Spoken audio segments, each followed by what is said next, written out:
When I started this video, I thought that this was going to be a quick 2-week, maybe long video where I reread one of my favorite childhood series and I talk about it and I watch the movie and I give you my opinions. I didn't know that it was going to be more than 3 books, 2 movies, and multiple adaptations of the same story. And I have come to a conclusion that I think is very interesting about this whole, it's not even a series. I am affectionately calling it the Wonderverse. The books that have taken over my life for the past month has been Wonder by RJ Palacio and its many sequels or spin-offs. 2 of them that I have on me right now being Augie and Me, which is 3 Wonder stories, and 365 Days of Wonder. I have read all of these books and more in this video. But before I go into all the little nitty-gritty details that I discovered, I want to give you a spoiler warning for this video because I'm going to talk in detail and depth about some very major plot points that occur in Wonder because I'm going to be reviewing the movie and it works better if I talk about the plot points as to why my opinions on the movie are. And I'm also going to give you kind of spoiler warnings for the rest of the books in the series, but not as much.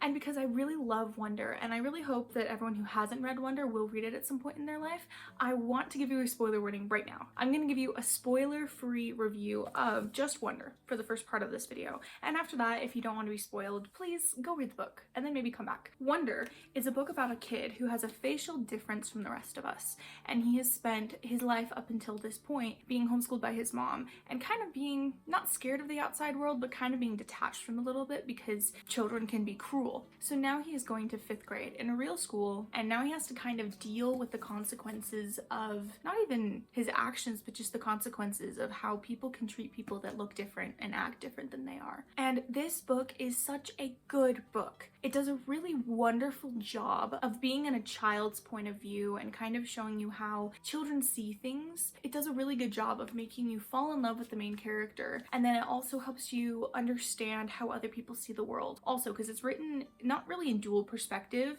but each kind of section is from a different point of view, and it kind of tells you how their life was affected by Augie. August Pullman is the main character. And it is just so well created and it is so well beloved. I remember it was huge when I was younger. And the reason why I think this book has stood the test of time, it's being taught in curriculums, in classrooms, it teaches people that kindness is important. And I know that a lot of books, especially for children, try to push morals on people, but the way that this book works is it doesn't feel like it's trying to be preachy. It doesn't feel like it's trying to push something on you. It just shows you how genuine kindness does affect people's lives for the better, and not kindness and cruelty affects people's lives for the worse. And it's so well done, and I love this book. And I really hope everyone reads it. And I can't even really tell you anything more because I don't want to ruin it for you.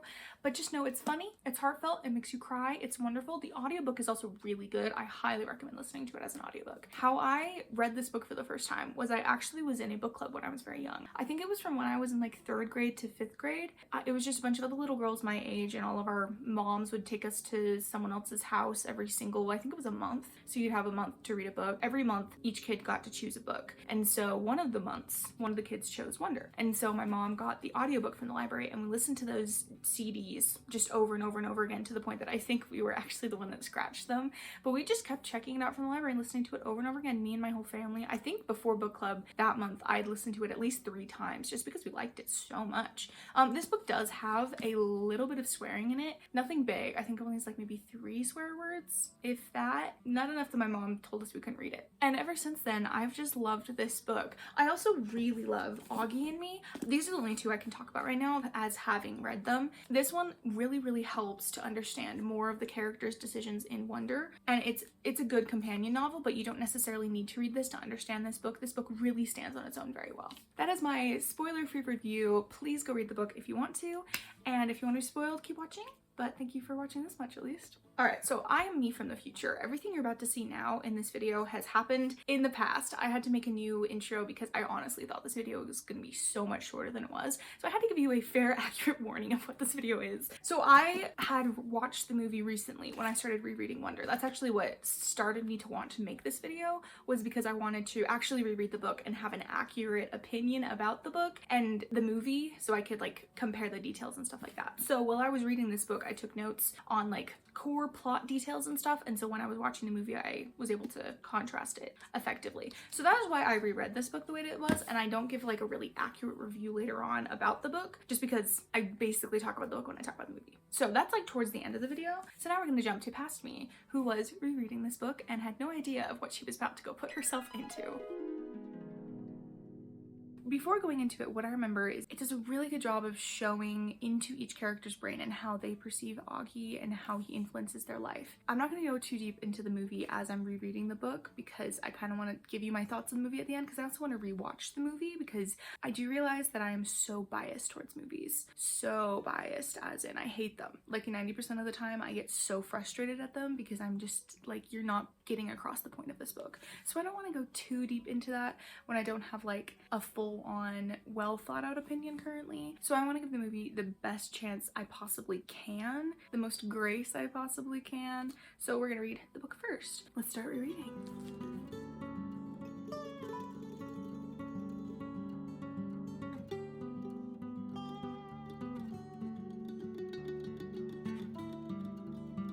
Before we go into my reactions to rereading this book, I need to give you a little bit of a summary. I realize that I don't summarize books in my videos a lot of the time because I don't really like it when I get spoiled for stuff. And so I was making this video kind of as my typical way that I make it, where I give you my reactions and my reviews, but I don't really give you my summarizations. But as I go on, I analyze it more and more and more. And to understand my analyzations, you kind of need to understand the plot. So here's a actually not that quick, plot synopsis summary for you. Our story focuses on August Pullman, Augie, who has a loving mother, father, sister, and a dog named Daisy. He's grown up in New York his whole life. He's been homeschooled by his mom, and now he's 10 years old, and his mom can't really teach him what he needs to learn anymore. She's not that good of a science teacher, and he's a really smart kid, and so she wants him to be able to understand what he needs to know growing forward. So she's like, okay, if there's ever a time to put him in public school, now is the time, because he's starting 5th grade, and this is going to be the start of middle school for everyone. And so she gets him tested, and he manages to get into this really prestigious, kind of fancy private school where there's gonna be kids from 5th grade to 8th grade or 9th grade maybe, all in this school all together. And she's kind of panicking, but she's like, this is the best thing for my kid. So she tells Augie, and Augie of course at first doesn't want to go, but he gets convinced to go because he also knows that he needs a better teacher because his mom can't teach him what he needs to know. And so he agrees to go to school. So before school, he has a school orientation where he learns about the teachers and the classes, and he kind of walks through his school. And there's 3 kids who have been asked to be his friends and be his welcome buddies, and to kind of walk him through the school and teach him and tell him where he needs to go and show him where his classes are and stuff. And there's 3 kids. We have Jack, Julian, and Charlotte. Jack ends up being his friend. Charlotte's kind of just a nice girl. She's never mean, but she's just nice. And Julian becomes straight up a bully. So Julian is kind of the kid who's nice in front of teachers and parents, but he's kind of mean behind their backs. And so during this tour, he's kind of leading them around. He's been like, here's the science room, but he doesn't like show Augie the science room. And so Jack eventually is like, hey, dude, let him walk inside the schoolroom. Like, let him look around. And so he's like, sure, whatever. And so Augie walks in, and Jack's like, dude, you have to talk. You have to say something. Because Augie, of course, is scared because he's around kids his age, and kids his age have been mean to him before, and so of course he's kind of nervous. But Jack is like, hey dude, you gotta talk. And so he kind of sticks up for himself a little bit, and they leave this encounter with Jack and Augie kind of being friends, and Julian hating him, and Charlotte just being there. We're not really going to talk about Charlotte much more. She is important in the book, but she's not very important for my summary. So the way that Augie looks is he has a face that looks different. So his eyes are kind of farther down, his ears are more on his neck and don't really exist. His mouth looks different, he doesn't have cheekbones. He looks different than other people do. And of course that makes people stop and stare at him and kind of do a second glance and have to be like, oh my goodness, there's a kid that looks different. And Augie knows this. He knows that he looks different. He knows that other people have to react to him this way because he knows that he would look at himself that way too. So he never hates people for looking at him that way. He does get really mad when they treat him differently, though. He just feels like he's a normal kid and he wants people to treat him like a normal kid. Once he starts school for real, he goes into school. Jack is in all of his classes, Charlotte's in most of his classes, and Julian's in a lot of his classes. They're made that way so he'd have friends built in. So Jack sits next to him in a couple classes, and they become genuine friends. They're actually friendly, they talk, they share pencils, they joke, they go to each other's houses, they play video games, they become actual friends.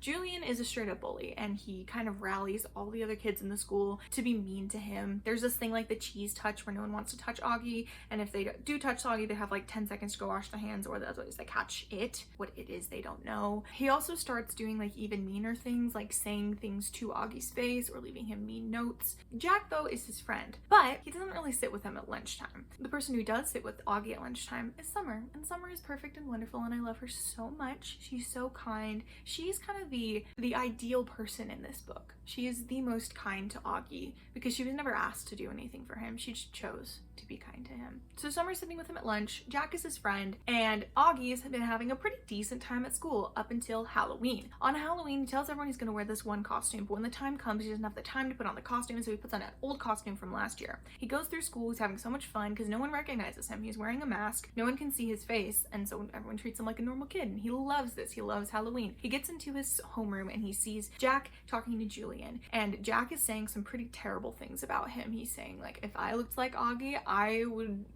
myself. And Julian's like, well, why do you hang out with him so much if you don't like him? And he's like, I don't know, Mr. Tishman just asked me to hang out with him at the start of the year, and so I'm hanging out with him to be nice. This of course makes Augie feel absolutely horrible, and so he goes to the nurse's office, says he feels like he's gonna throw up, and then he goes home. Now this is where the book gets interesting. We now jump into Via's perspective, which is his older sister. Via has been growing up kind of under the shadow of Augie her whole life.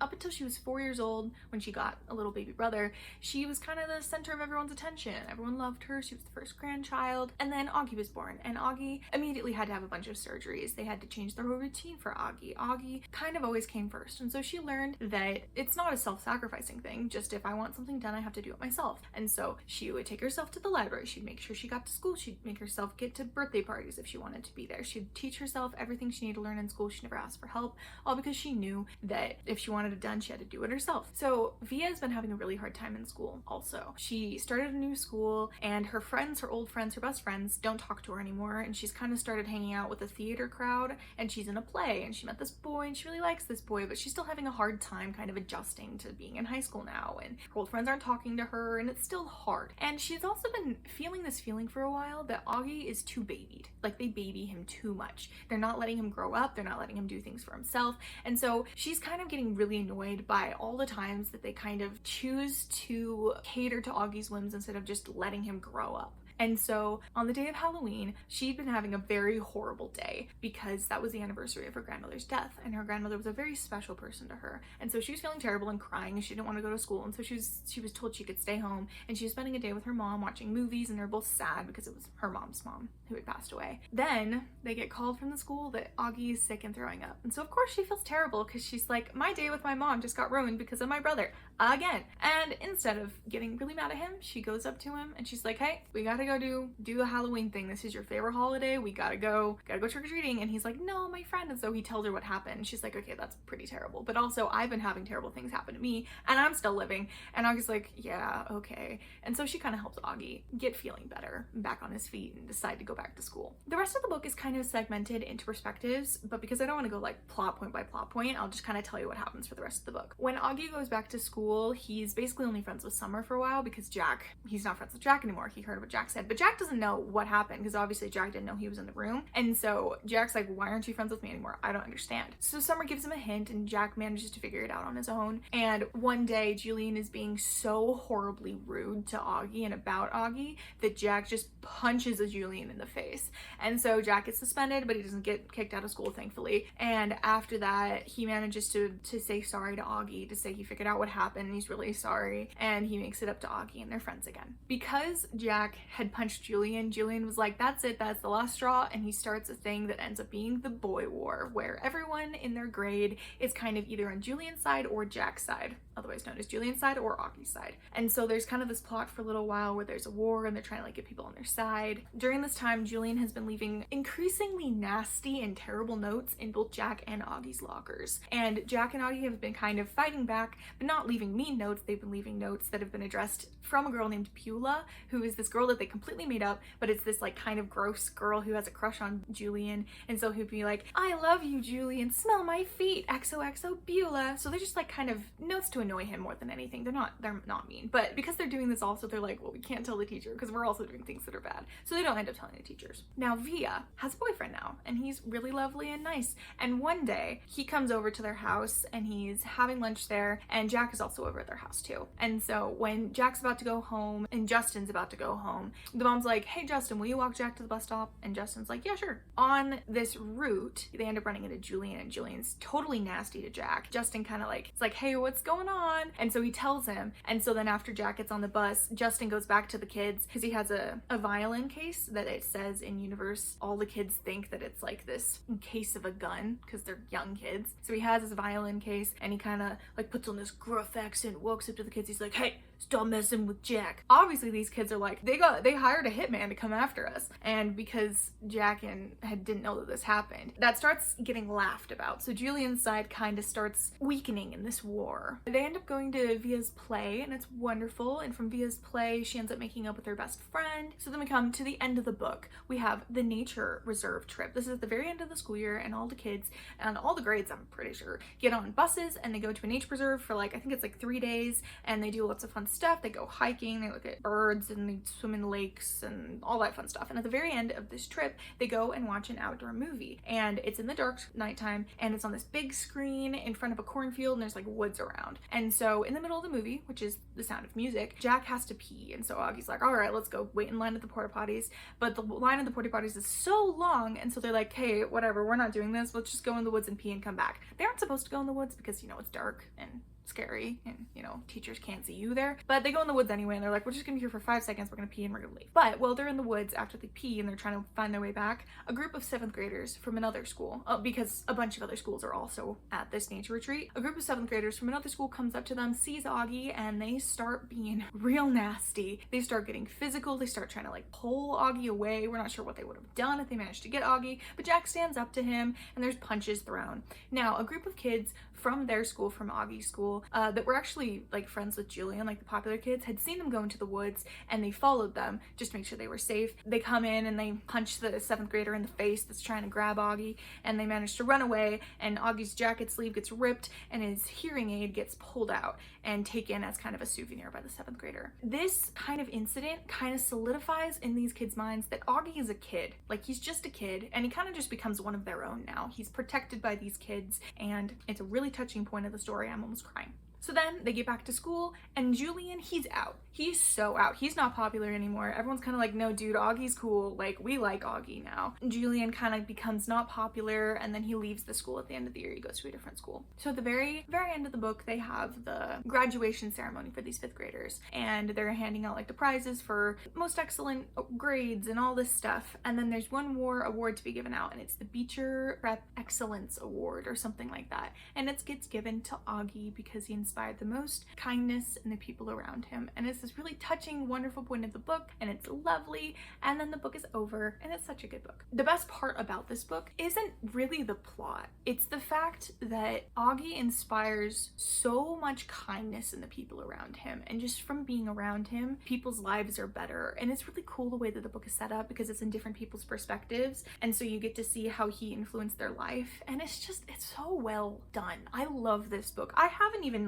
I think you could still read this book and enjoy it after the summary. I really hope people are inspired to read this book. It's so good. Anyway, my summary's over. Let's go to my reaction to reading this book again. So I just finished reading my copy of Wonder, and my book actually has the Julian chapter at the end that you can't see, which is really interesting. I don't think I've seen a book that has the Julian chapter. This is one of the extra chapters that they have. It's one of 3 in a separate book, which I'm going to read next. And I didn't know that my book had that, which is really interesting. 5 stars again. Really liked it. I wrote down a ton of notes for when I rewatched the movie, so I can go back and double check things in the book itself. I already have like a semi-argument built up, but we'll get to that later. Next, I'm going to read the 3 novellas, but also I didn't realize there were so many books in the Wonderverse. I think that's what I'm going to call it. She wrote a short story based on the Julian chapter, which tells a little short story within it. So she expanded that story and turned it into a graphic novel, which is this book, which I managed to get. And then she also has a prose version of the graphic novel, which is this, and I think I'll read the audio version of that book. And then that's also been turned into a movie. So now I might need to watch that movie too. I'm going to do my research, but there's a lot more to uncover than I thought that there was.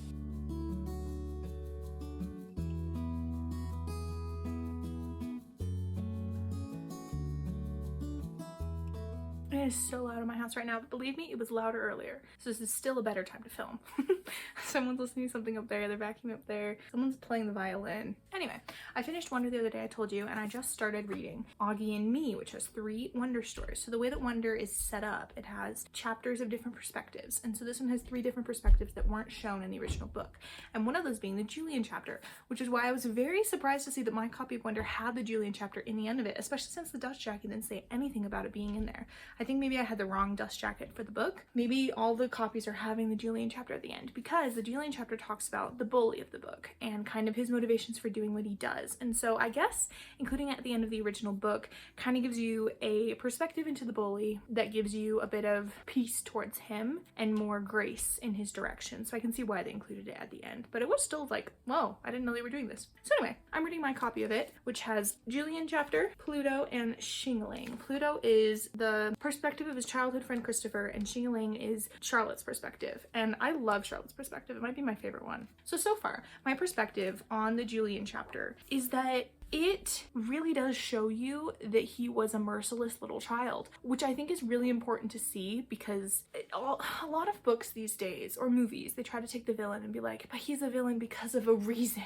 And they do a little bit here. They like give him a reason for why he's being mean. He has nightmares and stuff about Augie, and he's had nightmares for a while about scary faces, and so he triggers this old fear. But it also shows that he could have had much more grace than he did. So he was still being mean. And so his chapter tells a story, his grandma tells him a story, kind of being like, this is the Julian that I know, this is what he did for me and my family, and this is why I love the name Julian. And then he's like, oh, I want to be a good Julian. And so I like his chapter. I haven't finished it yet. I think I still have about 50 pages left before the next one.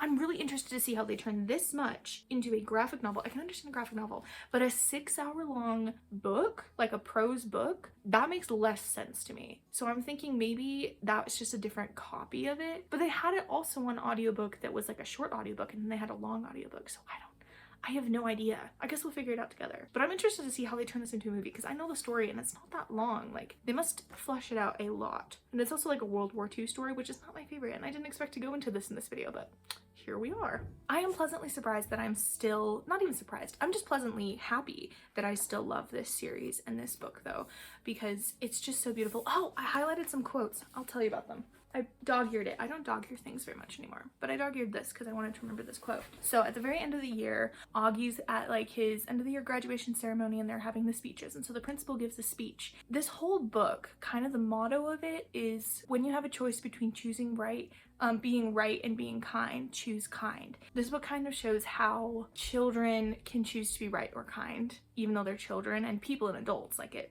goes for everyone. So at the end of the speech he says, what I want you, my students, to take away from your middle school experience is the sure knowledge that in the future you make for yourselves, anything is possible. If every single person in this room made it a rule that wherever you are, whenever you can, you will try to act a little kinder than is necessary, the world really would be a better place. And if you do this, if you act just a little bit kinder than is necessary, someone else, somewhere, someday may recognize in you and every single one of you the face of God. And I thought that that was beautiful and like the best way you could describe that. And then in the beginning of Augie and Me, there's like a foreword by the author explaining why she wrote this book, because for so long she said, I'm not going to write a sequel, and then she ended up writing a companion novel, which has these 3, which don't happen after Wonder. They're not a sequel. They happen along the same timeline as the events of Wonder. So in her speech right here, she's kind of talking about the book and why she liked writing it and stuff, and she says, much has been written about middle school and the preteen years, and how it's a time in kids' lives when they're almost expected to be unkind to one another as they navigate their way through new social situations on their own, often without parental oversight. But I've seen a different side to kids, a tendency toward nobility, a yearning to do right. I believe in children and in their limitless capacity to care and to love and to want to save the world. I have no doubt that they will lead us to a place of greater tolerance and acceptance for all the birds in the universe, for all the underdogs and the misfits, and for Augie and me. So anyway, I think one of the things I like most about this book is just the fact that the moral of the story is to be kind to people. but it's not in like a kindness is better. It's just in like a really gentle way of being like, this is how kindness is better, you know? Which is the best way to teach that to children. I'm not gonna give summary for Pluto and Shingling because they're not really important to the rest of the video. I'll keep something a secret so you go read the book. So the plot of Julian's chapter is we get the events of Wonder, but from Julian's perspective. So Julian, leading up to this point in his life, has had really bad night terrors from like zombie faces. So we saw like a zombie face and it scared him and he had night terrors for like a week. And then he would see, I think he said Gollum's face and it gave him night terrors, Darth Sidious from Star Wars, and then every once in a while he'd see something else and it would scare him again and then he'd get night terrors. For a while he's been doing totally fine until he sees Augie, and now he's been having night terrors like every single night. He hasn't been able to sleep, and so he takes this like panic and anxiety that he feels about Augie and his face out on Augie in the worst way that you possibly can by bullying another student.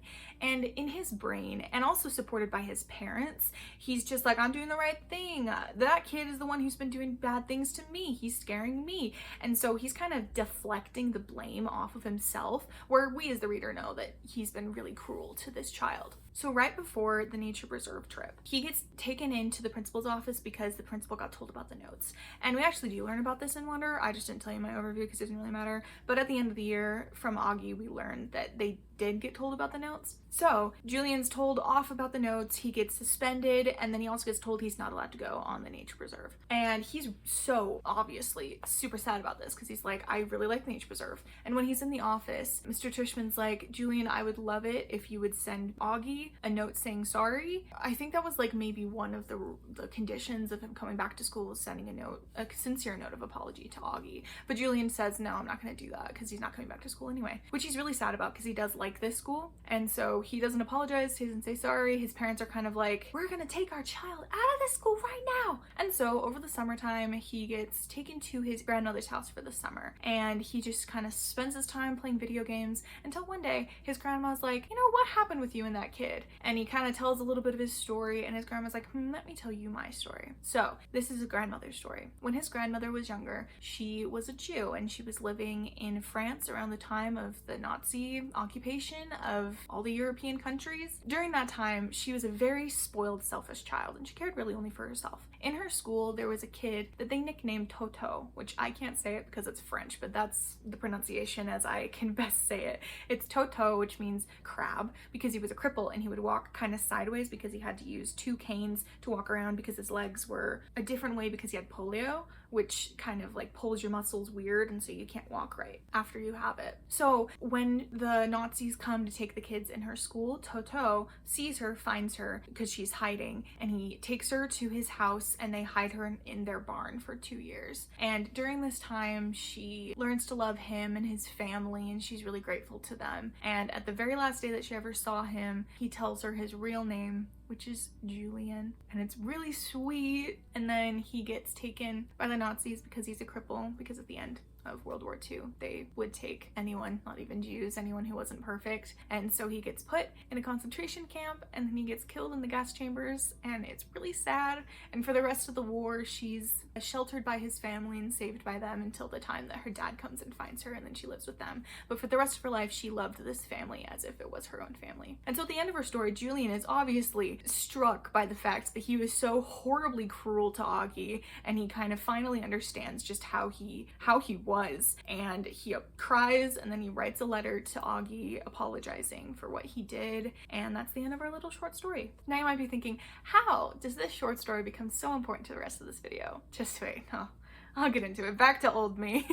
My hair is still drying. I just took a shower, so it's a mess, but whatever, we don't care about that. I just finished Augie and Me. My final thoughts on this book as an addendum to Wonder is I can totally see why she didn't include these stories in the original book, including the Julian chapter, because they don't really have much to do with Augie, really. Like, we didn't need this to understand his story, and so these books are very good on their own. I think my favorite one is still Shingling, which is the one about Charlotte. I still love it. I think all the time of this scene where they're having the sleepover and then they start singing the Shingling song and doing the dance while they're laying down. That's just so captured in my brain as like childhood happiness. And I think the reason I like Shingling, not more than the other ones, but just as a good addition to it, is we really don't see what happens to the girls. It's the boy war, it's Julian and Jack and them, and we just hear, yeah, the girls don't really care about that sort of a thing. And so through this we get a glimpse into what the girls were thinking, and I like that a lot. It's really beautiful the way that she just depicts children in a way that makes sense, and I really like it. So anyway, I love Augie and Me. I think it's really good.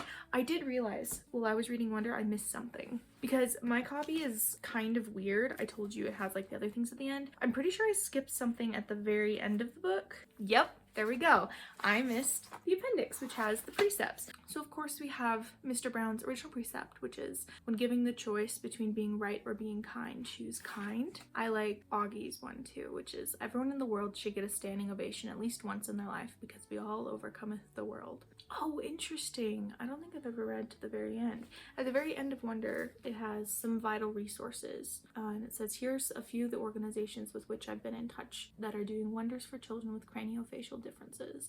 I thank them for their support and urge readers of Wonder to support their beautiful work. All right, so in this video so far, we have finished Wonder and then the additional 3 stories. We are going to read everything that has to do with the Julian chapter throughout the next bits, but I might sprinkle in a couple other books. So first I'm going to read not Julian's chapter, White Bird. Straight off the bat, they're setting it up where Julian is FaceTiming his mom for a project in his new school, FaceTiming his grandma, and getting her to tell more of the details of the story and recording it. So I like that a lot because as it is, it's really annoying for readers to reread the same story over and over with the same context, and immediately giving it different context is interesting, and I like that. So I'm going to read the rest of this and then I'm going to listen to the audiobook, which is, I still can't figure it out, guys. There is an audiobook of this book. There's an audiobook of the graphic novel itself. Like you can listen to like the 3-hour version of the audiobook, but then there's a different audiobook that's 6 hours long and it has the movie cover for White Bird on it.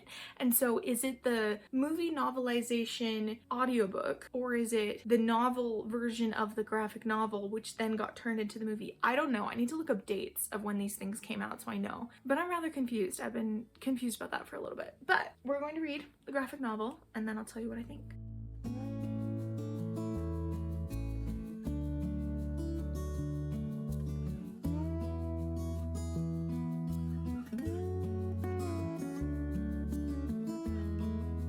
I hate World War II books. Why did this video turn into this? Alright, I have finished the graphic novel White Bird by R.J. Palacio, which is also written and illustrated by her, which is very impressive. And she said it was a very difficult thing to do in her acknowledgements, and she thanked Procreate and her iPad and iPencil, which I thought was funny. Here are my thoughts so far. The graphic novel did change some things from the little snippet of a story that we got from the Julian chapter. My thoughts so far are that I know every time that you expand a short story into a big story, you have to add stuff into the gaps to make it more interesting. And I think the stuff that she added is good. I liked it. But the thing that I keep thinking is, why didn't she just tell this to him the first time? Like everything she's saying is like an important part of the story. Like she doesn't add just like a bunch of random fluff. And I get it. Like this is the first time she's told the story in years. It's probably difficult for her and hard for her to express this stuff. Like she kept it bottled up for so long because it is painful, and to not say the most painful parts, like I understand that. But from like someone who is analyzing this as a story, it's kind of annoying to be like, oh yeah, and when I told you that he died, I didn't tell you that I was then attacked by someone in the woods and then he died by a wolf. It's like, you just left out a huge portion of this story, Grandmere, but that's okay. Anyway, finish that. I think I'm gonna end up giving it a 3.5 stars because I'm not a graphic novel person. I don't love them. There's been a couple graphic novels I do genuinely enjoy, but this one wasn't one of them. I'm not a graphic novel person. But the story's good, so 3.5 stars. I was gonna watch the movie next and then listen to the novelization of either the movie or the graphic novel. I still don't know. But then I remembered I have one more short, little tiny story to read, which I can read on my iPad with you right now because it is a chapter book. No, not even a chapter book. It is a picture book. We Are All Wonders is what it's called. And as I said that, I turned it off accidentally. Do I need to take any notes on this? Probably not. Am I going to anyway because it makes me feel better? Yes. And it says, okay, when was this book written? Because this dog right here, I can't make it any bigger. This little dog right here, I'm gonna get into it later, but in the book they describe the dog as a mix between a Labradoodle and it's a mutt and it's big. That looks like a tiny teacup poodle like the one in the movie. When was the movie made? Where's my phone? You're my phone. You're my phone. I'll do the research later, I guess. Hi, editing me here. This book was written and came out just before the movie, so I'm guessing she used like the dog that they used in the movie because she probably saw an early draft of the movie or something like that, and she used that to base what Daisy looks like in this picture book. And I have opinions about that, but we'll get into that later. I like this one. I know I can't change the way that I look, but maybe, just maybe, people can change the way they see. If they do, they'll see that I'm a wonder. That almost made me cry. Apparently I like this series. And they'll see that they're wonders too. We're all wonders. Look with kindness and you'll always find wonder. She was a graphic designer and art director for many years before writing Wonder. We're All Wonders, which is based conceptually on the themes of her novel, represents the fulfillment of her dream to write and illustrate her own picture book. How good! I will rank it as a children's book. My only problem with it is I think it's not a book that kids would pick for themselves to read. Like Wonder, people would pick Wonder off the shelf. You know, they'd be like, oh, this is interesting, let's read this one. But that doesn't look like a children's book that a kid would pick because it's not an interesting cover enough for kids to want to read it, in my opinion. Like, you look at a Dr. Seuss cover and they're just zany and weird and you want to read it. You look at Fancy Nancy and it's cutesy and cute and you want to read it. There's like different vibes of children's books, and I suppose that that's also a vibe, but that's more a vibe of like a parent is going to read this book to their child, which is not, obviously we need those sort of books too, but it was an okay children's book and obviously I like some lines from it. Okay, well, how much fun is that? Let's do some research into the timeline of this whole movie adaptation thing because I'm desperately confused. Okay, in doing my research, I just discovered that there is a Wonder the Musical put on by American Repertory Theater in Boston, and it was from December 2025 to February 2026, and I wish I could have seen this. This looks amazing. Like, so here, let me show you the main thing that they had right here. They already have it where Augie looks like Augie. This is a real kid who has a facial difference acting, and they should have done this in the movie. They really should have. This looks so much better than the movie. I haven't gotten into my movie rant yet, and this looks amazing. Man, I wish I could have seen this. This is so cool. Okay, this is the timeline as I've been able to figure it out. So in 2012, Wonder was published in February of that year. And in November of that same year, the movie rights were announced to have been bought. So during the time that the movie was being figured out and produced and written and all that stuff, the Julian chapter, 365 Days of Wonder, Pluto, Xingling, Augie and Me, and We Are All Wonders came out before the movie came out in 2017. So that means that the movie had that much stuff to pull from, which makes a lot of sense actually, because the movie isn't just Wonder. It is a lot of that stuff gets pulled to make the movie. Then after Wonder the movie came out in 2019, the White Bird book was published, and in that very same month that it got published, the rights were bought by Lionsgate. So that was being worked on until 2022 sometime, when it was finished and it was going to be released for the public. But it kept getting pushed back and delayed until it was seen by the public July 30th, 2023, which is when it was seen at the San Francisco Jewish Film Festival. And that wasn't meant for the wide public, but it was slated to be released very soon afterwards for the public, which was supposed to be August 2023, but then it got pushed back because of SAG-AFTRA strikes, and so they couldn't advertise it, and so they ended up pushing it back to October 2024, which was when it was released for the public consumption. The next book we're going to read is actually 365 Days of Wonder, Mr. Brown's Precepts, because I learned a very important piece of lore is revealed within this book. Now you might be thinking, lore? What lore? In Wonder, which I know I haven't gone into very far depth of the story of Wonder, and that's because I'm saving it for my movie rant. But in Wonder, there is a kid who tells the principal about mean notes that are being given to Augie, and that's how the main bully of the book gets in trouble. But in that book, we don't learn who does it, and then we also don't learn who does it in Augie and Me. And so I kind of just thought, oh, I guess we never know. So I looked it up, and it said online, I know who it is now, but it says that the person is revealed in this book, which makes me think maybe there's something more to this book than just precepts. And you know what? There is. Apparently, in between every month, we get some more stuff from Mr. Brown. So it's literally general like lore from the series. So over the next couple days, because reading a ton of precepts back to back is kind of hard, I will be reading this book. Hopefully I will enjoy it. I probably will. My favorite fictional character has always been Hermione Granger, which is ironic because as I've grown up, my hair has started to resemble more and more her hair. This is just actually what it looks like after taking a shower and it dries. That is not what we're here to talk about. We're here to talk about 365 Days of Wonder. I don't know how I feel about this book, really. I literally rated it 2.5 stars because I am middle of the road. I didn't dislike it, but I didn't really enjoy it. It's really well laid out. Like, the quotes look nice, they're legible, they all look really nice. I like how on some of them it's included, like, if a kid sent it in, like it was the kid's own precept that they made up. Like this one right here. This one's by a little kid named Caleb right there. So I think that's really cute, and she'll have, like, the handwriting of a kid who sent it in. I think that's adorable. My problems with this book comes from the interludes and the main setup of this book in general, because this is supposed to be Mr. Brown's precept book. Like, in universe, this is set up as Mr. Brown wrote this book. This is a book that if you were in the Wonder universe, you could buy this book, and presumably, I don't know if this would actually be the cover, but like everything inside this book would be part of the book. And so why in the world within this universe would the people who buy this book care so much about kids that went to his school? Like, the stuff that he's including about these children is kind of borderlining on, like, not parent-teacher confidentiality. What is that called? Like, student confidentiality? Where it's like, why are you telling us all this stuff with actual names of the kids in your school? And emails. I just checked the book, and it also includes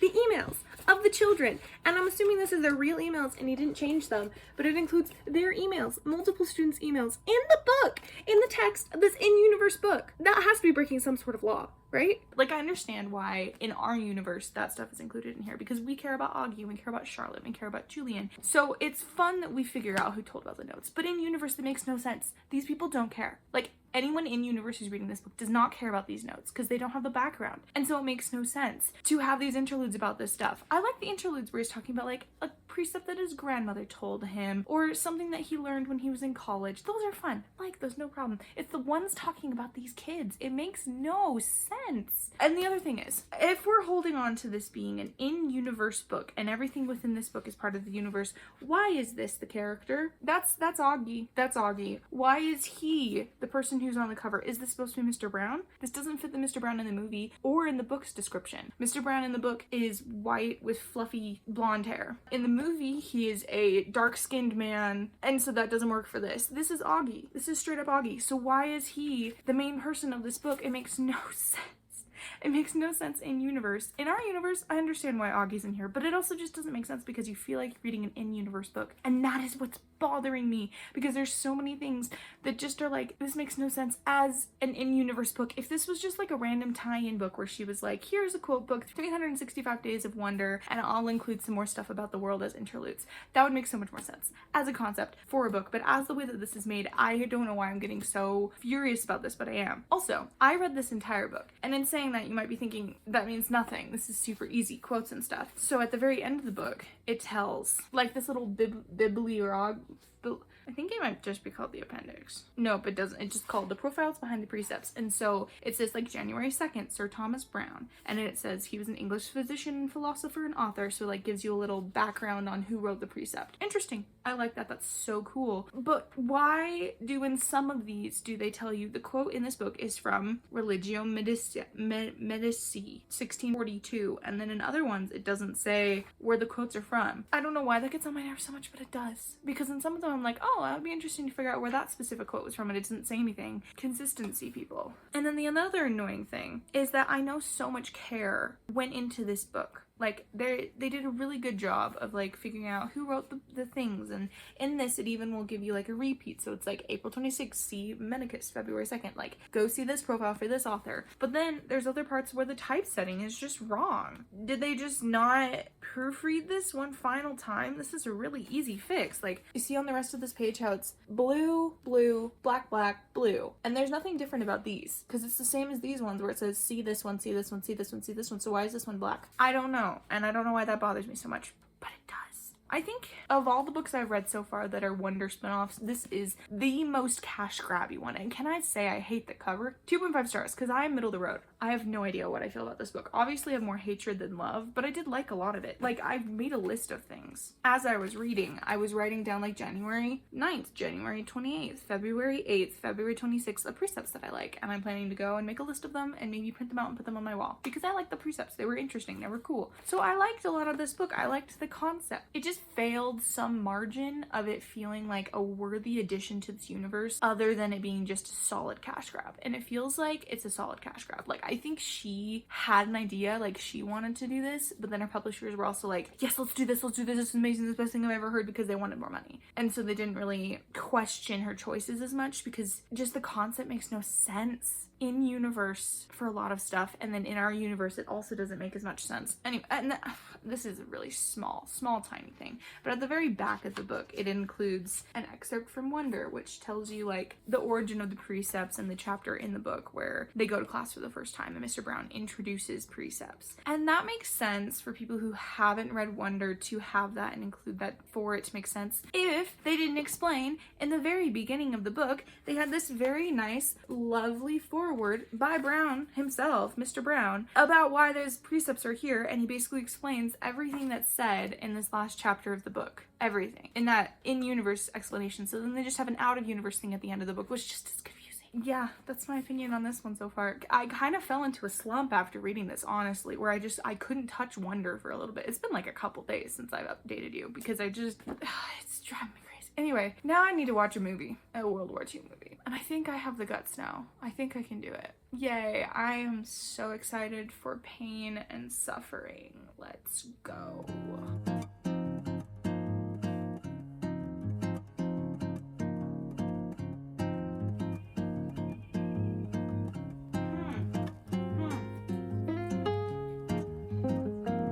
Don't burn things in a halo. What are you doing? That's so stupid. Whatever. Do you want to burn down the bar? For your dramatic gesture?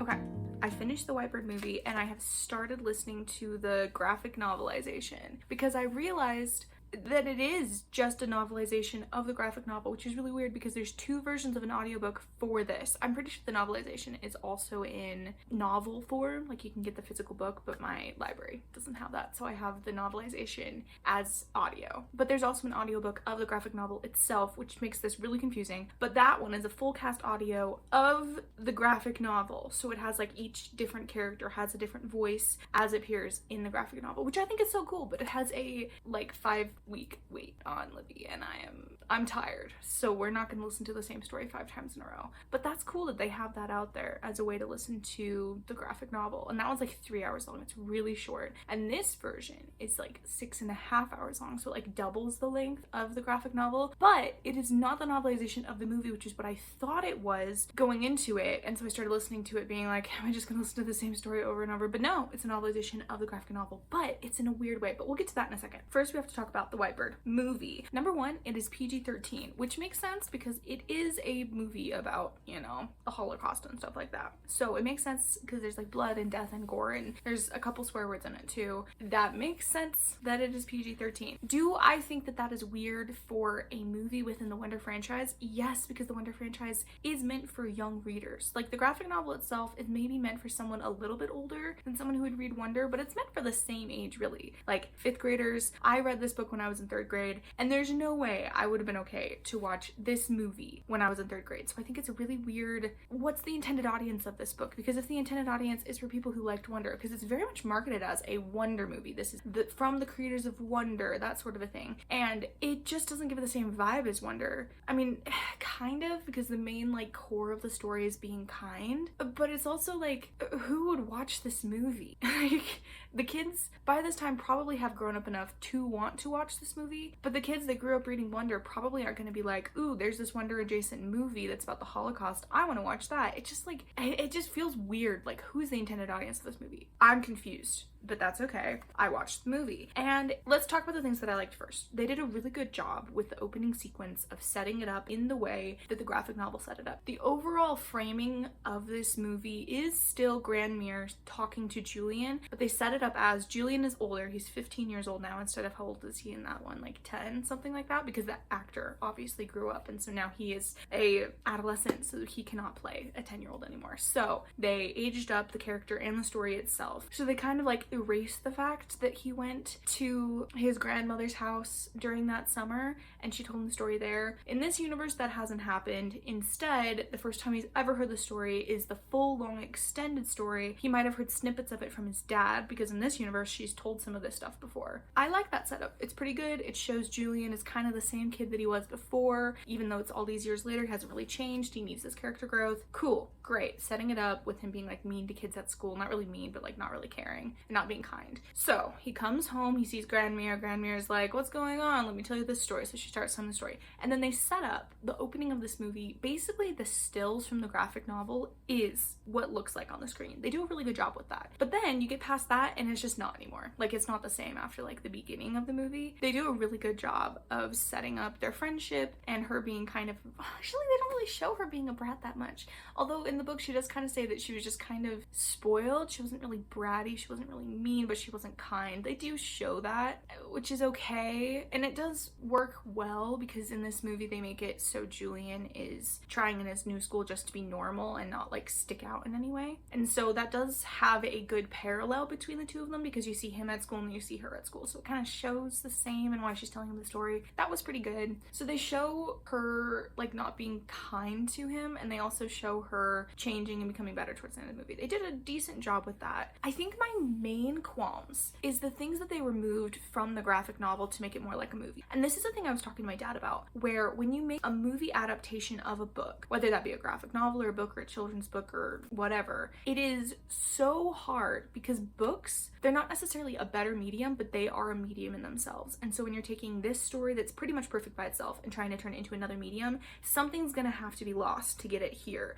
It's never gonna be perfect, because if it is an exact replica of the book, it's gonna be boring on screen, because someone who's watching that doesn't need to see him wake up and brush his teeth and do this and talk to this character and this thought and this feeling and this thing that he had. But when you read a book, that's really interesting. You like being in someone's head. But in a movie, that takes too long. You can't do that. And so in the movie version, it takes out some stuff of the graphic novel that made it work in that form. So they have Sarah, the grandmother. She, as a kid, she did a lot of like dissociation is kind of how it's played, where she pretends she's a bird and then she kind of like dissociates, and then it's never really said whether she like explicitly really does see these things play out or if it's just like her imagining of how these things played out. But she'll pretend she's a bird, and then the graphic novel will kind of take us to another character that's doing something that she didn't see in that moment, but obviously she was told about later. It's a really interesting way of us, the reader, seeing that when it's just through Grandmere's point of view. I think maybe they could have done it a different way, but that's okay. And obviously in the movie they don't have to do that because they're not constrained to kind of that framing device of it just being the grandmother's story and what she personally saw. So they get rid of the white bird kind of hallucinations, kind of not hallucinations, but dissociation visions kind of a thing. And in the movie they just literally show you what the other character is doing. And so it works better as a movie thing. But then at the end of the movie, there's a point where it just doesn't hit the same, because there's a scene where she sees him die in the woods, or kind of imagines that she does. And in the movie, it kind of just doesn't feel the same way. I don't know why. There's just something that's different. And then there's another thing where, because she would be such like an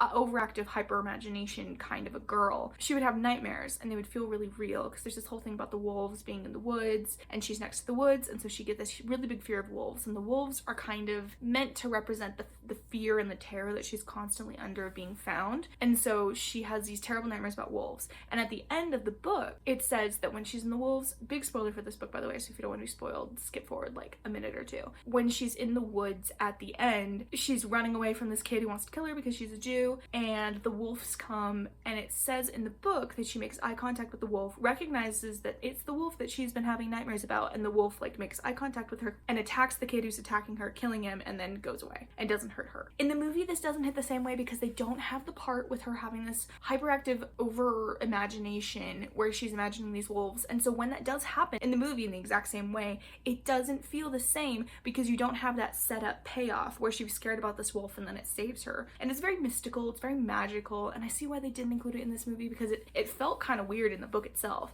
but it also just doesn't work in the movie as well because you're like, well, why doesn't the wolf attack her, and why did the wolf like stay and eat the kid and then get her? Like, it makes no sense in the movie as to why those things happen. You just have to be like, well, they saved her, cool, she's fine. And if you hadn't read the book, it doesn't really make sense. And then also in the movie, because whenever you turn a book into a movie, the book is going to have things that are boring for movie readers. So in the book, there's a long stretch of time where she's just in this loft doing nothing, and she kind of describes how her days are, and then she describes how long she was in the loft and some memorable things that happened to her while she was in the loft, but they aren't enough to turn it into a movie, and so they add more things in. They add in this whole subplot with them trying to get her out into Switzerland, and then the whole resistance is wiped out, and so she can't. They add like this whole subplot with old Julian where he works in a movie theater, and that's where the resistance is, and then he has to escape because they found like the resistance and they're like shooting people. They added so much things that when you watch it, you're like, oh, this is a really interesting scene, and then you're like, but it's not in the book, and it doesn't fit the theme of the book very well. And it's just like, why do they add this in? Another gripe that I had was in the book, her relationship with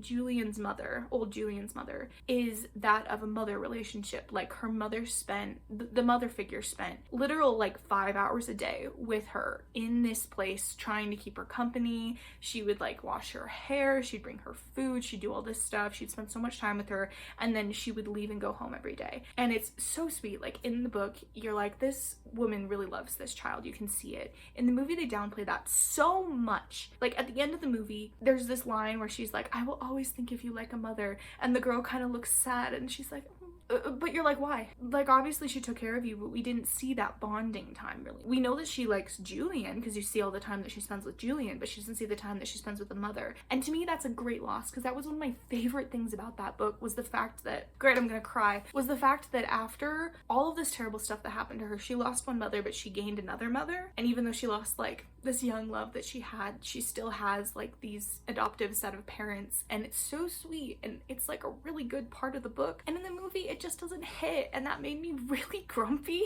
because I was like, that was the part that I liked about this whole thing. Now onto the movie itself. The pacing is bizarre. I already kind of told you that like the parts that they added to the movie that aren't in the book are kind of more interesting, but then they include everything from the book plus some new stuff, and it's a 2-hour-long movie, and they didn't need to add anything else. The stuff that they kind of changed a little bit about the book was fine, because like in the book, she doesn't run out into the woods with everyone else. She just goes up into the belfry, but in the movie, they have her run out into the woods, escape, and then go back up into the belfry. Sure, fine, it's an action sequence, I can deal with it. They kind of like shift some things around a little bit to make them have more setup and payoff. Like the evil Nazi kid boy, he has a little bit more of a story arc where you can see him like investigating her disappearance a little bit more. That's fine, I don't mind that. It's the stuff that literally wasn't in the book that they just add in for no reason. She's an artist, and so in the beginning of the movie, she's doodling in class, and the teacher's like, Sarah, please stay after class, and she talks to her about like, these are so beautiful drawings, and she doesn't say anything about, you're such a good artist, but we're in math class, please do math right now, which is important to the reader because you're like, oh yeah, she does things wrong sometimes. That's important. But in the movie instead, they just, the teacher just says, you know, you're really good at what you do, don't let people get you down, you can be an artist if you want to be an artist. In the beginning of the movie, I'm just like nitpicking at this point, but it's like little things that kind of bothered me, where at the beginning of the movie, she goes on a picnic with her parents in the woods, and in the book, they have like this like little thing with her dad where he tosses her up in the sky and she gets to be a bird. And in the movie, instead of tossing her up, I assume because she's a larger child and they don't want her to fall and they don't want to have accidents on set, they instead kind of have her be on his back, and he kind of goes like this, like an airplane, and then she has her hands out like she's a bird. Cute, fine. But the tossing in the sky was like her pretending to be a bird and have that like weightlessness for a moment. I just thought it entranced my imagination, and they didn't include it, and that annoyed me a little bit. The pacing was a little bit weird, but just some parts were so slow. Like there was this one part where in the barn that she was in, she would go down into this like old car that was there, and her and Julian, old Julian, would pretend that they're driving the car and seeing other cities and stuff like that. And in the graphic novel, that's like 3 scenes. And then in the movie, it is like a full 5, maybe 8-minute sequence with them like imagining all these things and all the stuff coming to life around them. That was when my boyfriend and I paused the movie because it was about literally halfway through, and he went, ah, And I was like, it's okay, I can watch it by myself. And he's like, no, I can do it. I'm like, it's okay, I'll watch it by myself. So he couldn't handle it, and I don't blame him. The rest of the movie was fine. He probably would have enjoyed the ending, but I ended up finishing on my own. It just felt so weird to have this like really slow piece and then fast and then slow and then fast and then slow. And then the other thing is the sound mixing was so weird. Like I was listening to it, I think I had it up higher because I couldn't hear it very well in the beginning because it was quiet, and then it just went really, really, really, really loud, really, really loud, and then it went quiet again to where you could barely hear the voices, and then it went really, really loud, and then really quiet again. And so I just turned it down a little bit because I didn't want it to be super loud and put the subtitles on so I could hear it or like understand what they're saying during the quiet parts. But that was weird. I was like, did you not do like one final listen of the whole thing and like change your volume at any point? It's okay, it doesn't matter. So anyway, that was my like final thoughts about this movie.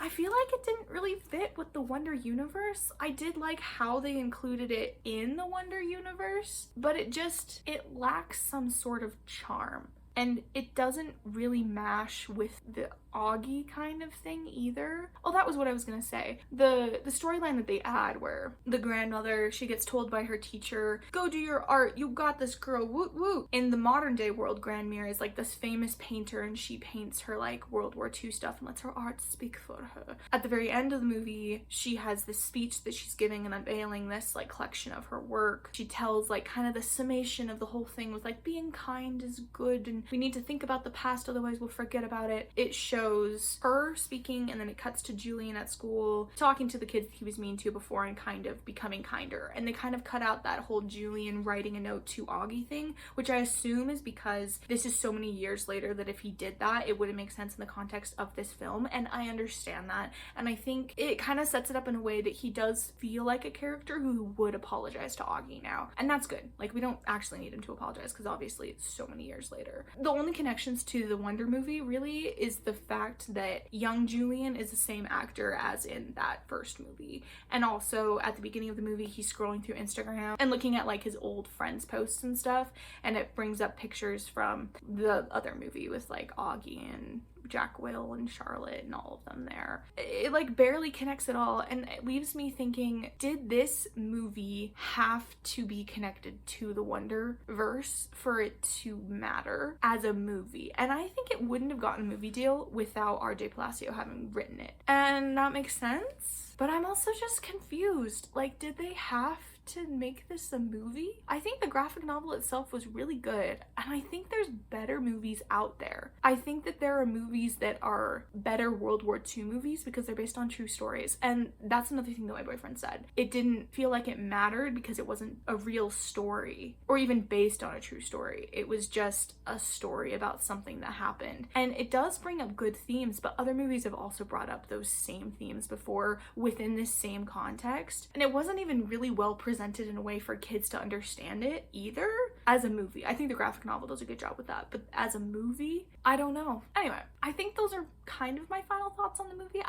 Obviously, based on how long I've ranted about this, I could probably talk more about it just because I had so many feelings, but it's okay. We can move on now. And we can move on to the Whitebird novelization because I started listening to it, and honestly, I don't know if I'm gonna continue because just from listening to, I think maybe the first 30 minutes of this novelization, I am annoyed. I am so annoyed. If anyone has seen my video with me reading like Christmas books during the Christmas time, I read a novelization of a Hallmark Christmas movie. And the funny thing is that novelization is written so similarly to this one. And it's driving me crazy because it sounds the same to me, where they'll include the actual dialogue from the book, because this is a novelization, not of the movie. From as much of it that I have read, I can tell that they're just doing the novelization of the graphic novel.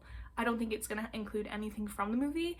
I think I might skip forward to like key points to see if they did include anything from the movie, because if they did, that would be interesting. But I don't think I'm gonna finish this because I've had too much Whitebird. I have consumed how many versions of the story now? 1, 2, 3? I don't need 4. The thing that's driving me crazy, how it includes the actual dialogue from the graphic novel, and then it'll say, the character thought and she felt, and then she did this, and then she thought, and she was thought, oh, why is my grandson calling me? I don't know. I should answer. And then it answers, and then it includes the actual dialogue that was in the graphic novel, and then the thoughts and the feelings and the thoughts and the feelings and the actual dialogue, things in the setup, the way that it is set up in the like the comic panels, and then thoughts and feelings and internal dialogue, and I'm like, oh my goodness, I'm gonna kill this thing.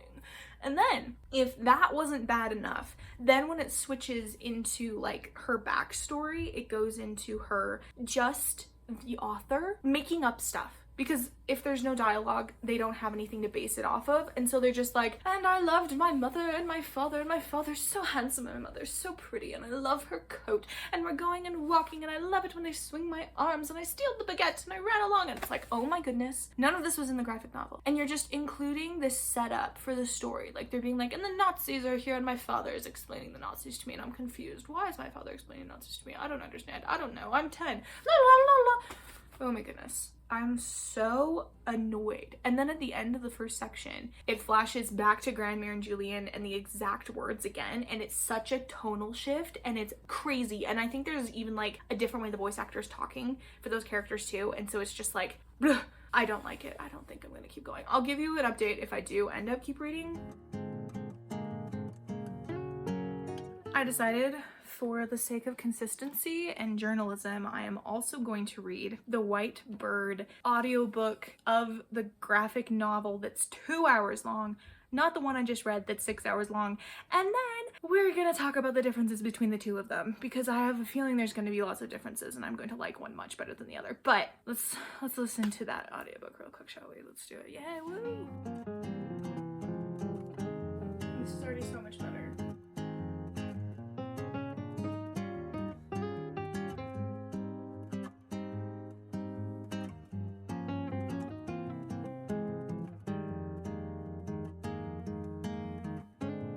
I just finished my little delve into the audiobook of the White Bird graphic novel, not the novelization, the one that is 2 hours long. I have to say, upon listening to both of them, I'm actually glad that I did this, because the audiobook for the graphic novel was so good. It was so beautiful. I actually cried.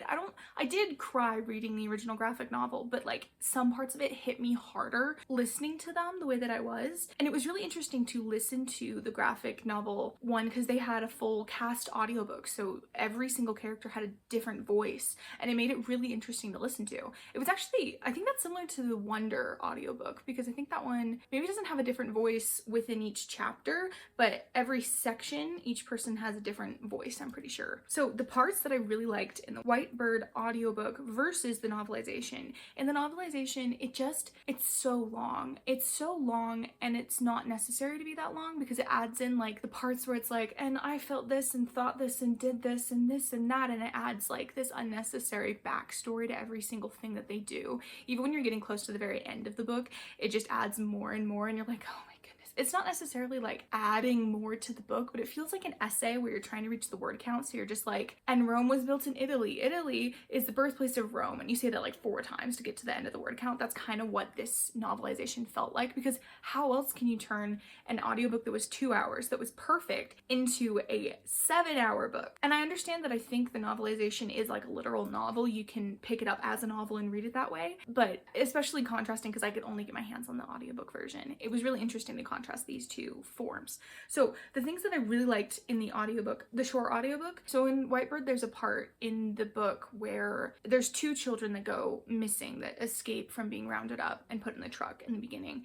And so while she's being taken down to the sewers by Toto, he helps her get down and she hears the screams from the other little girl who gets taken away. In the movie they get rid of that plot point where there's 2 of them missing. They just say there's 1 kid missing. And so in the movie you don't hear the screams, and I kind of understand why they didn't include them, because they included them in the audiobook and it actually made me cry, because it was so chilling and sad that it's like, I'm crying right now. It was really sad. Like in the graphic novel it made me really sad too, but hearing it somehow just, it was so chilling. The other thing that I really liked better as an audiobook was the very end. At the very end of the graphic novel and the novelization and this one, they had an afterword by R.J. Palacio on why she wrote this book. And in the graphic novel I read it, obviously, and I listened to it in the novelization, but in this one and it was narrated by her. Like RJ Palacio herself said this part of the audiobook, where I don't think she was the narrator for most of it, but just that very last part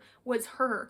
And I felt her passion and I felt her desire to convey this really important information to people about the Holocaust and stuff that happened to real people. Obviously this is a fictional account, but stuff like this happened to real people. And I don't think I'd understood really that she truly felt that while making this book. It kind of felt a little bit like a cash grab to me. But upon listening to her say these words, I felt her emotions and I heard them. And now I believe that I think at least the initial graphic novel is not a cash grab. I still kind of believe the movie was a tiny little bit. And I do think that the novelization was just producers somewhere being like, we're gonna make a movie, so let's novelize this graphic novel and then put that in stores. I don't think she had a lot to do with that. I think the novelization, all that RJ Palacio really included in it was her initial dialogue, because as you're listening to the book of the novelization, it had really interesting parts, because it would be like the stuff that I really didn't like, the way that it was like overly flowery and too much feelings and too much of this and that and introspections, and then it would have some really good dialogue and a really good line, and I'd be like, huh, why is that so good?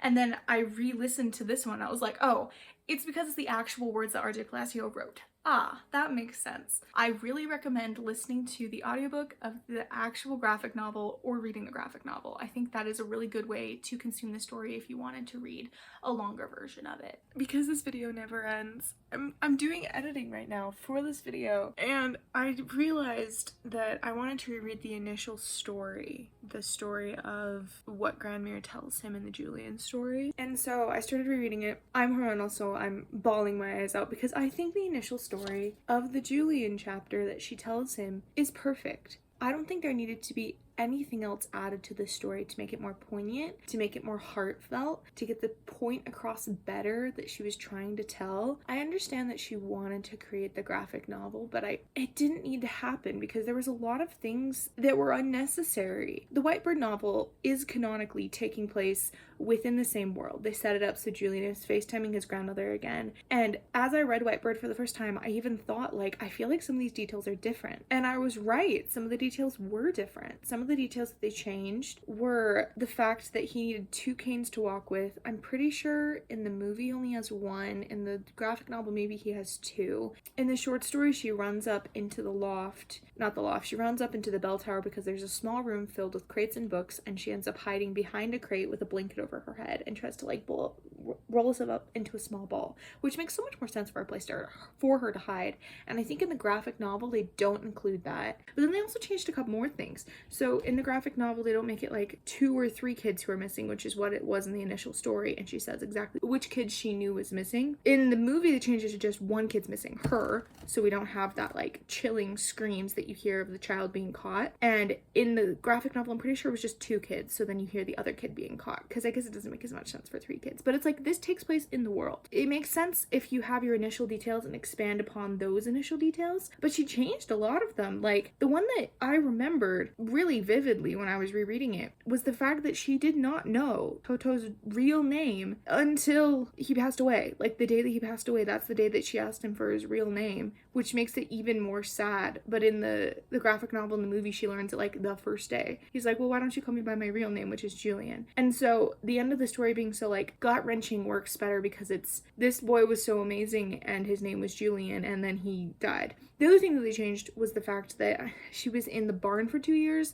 I think they changed it so she's staying in the house after those 2 years, like after the first year's over or something like that, which I'm like, why are you changing core details that you put in your story for a graphic novel? I feel like she could have made a really interesting story if she kept her initial details. Like, she could have still worked in a lot of this stuff. She just still called him Toto or something until the end. And then she learns his real name, and then he gets taken by the Nazis. The other thing is that in her initial short story, she leaves out a lot of things that in the Whitebird graphic novel, it would make sense for her to have said in that story. Like, with this guy coming after her, well, I guess not, because she's just telling the story of Julian. So, like, I I understand some of the things that she like leaves out that are added into the graphic novel. Oh, the other thing that she changed was the fact that they did a roundup of the whole town that day. They kind of still included that they like grabbed a bunch of people that were in the hospital and they were taking them to a concentration camp, but in the graphic novel it specifically says that they took a bunch of other people from around in the town. Like they took a man who was a little bit like different in the head,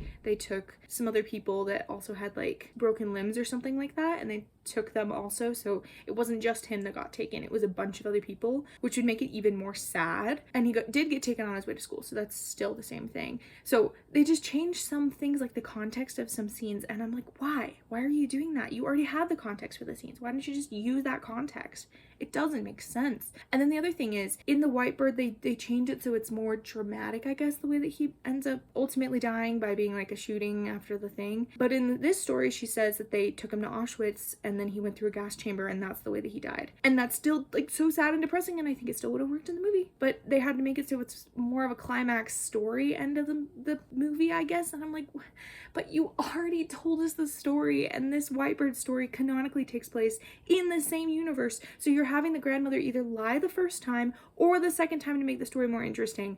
And I don't like the idea of this grandma lying about her story, and so I don't know how to think about this now, because this has become what I think about is the details of this story. And I understand changing like the Whitebird graphic novel for the movie. I'm not as annoyed about that because I understand movies are different than books, but did you have to turn this really perfect, wonderful short story into a graphic novel? Because in doing so, you had to change the initial core parts of the story, and I don't get it. It wasn't necessary. Anyway, that's my rant. The one thing that they changed in the movie, they change it so she runs into the woods, and at first I was like, yeah, sure, whatever, it's part of the movie. But I just realized that in changing that, they make it so her selfishness being the core of this story, where she was selfish and she didn't think of other people, and then she learns, oh, I was selfish, and she learns how to be better. That is important in the fact that she didn't run into the woods. And so her running into the woods in the movie does make it more dramatic, but it kind of takes away that core selfish part of herself. Let me double check something.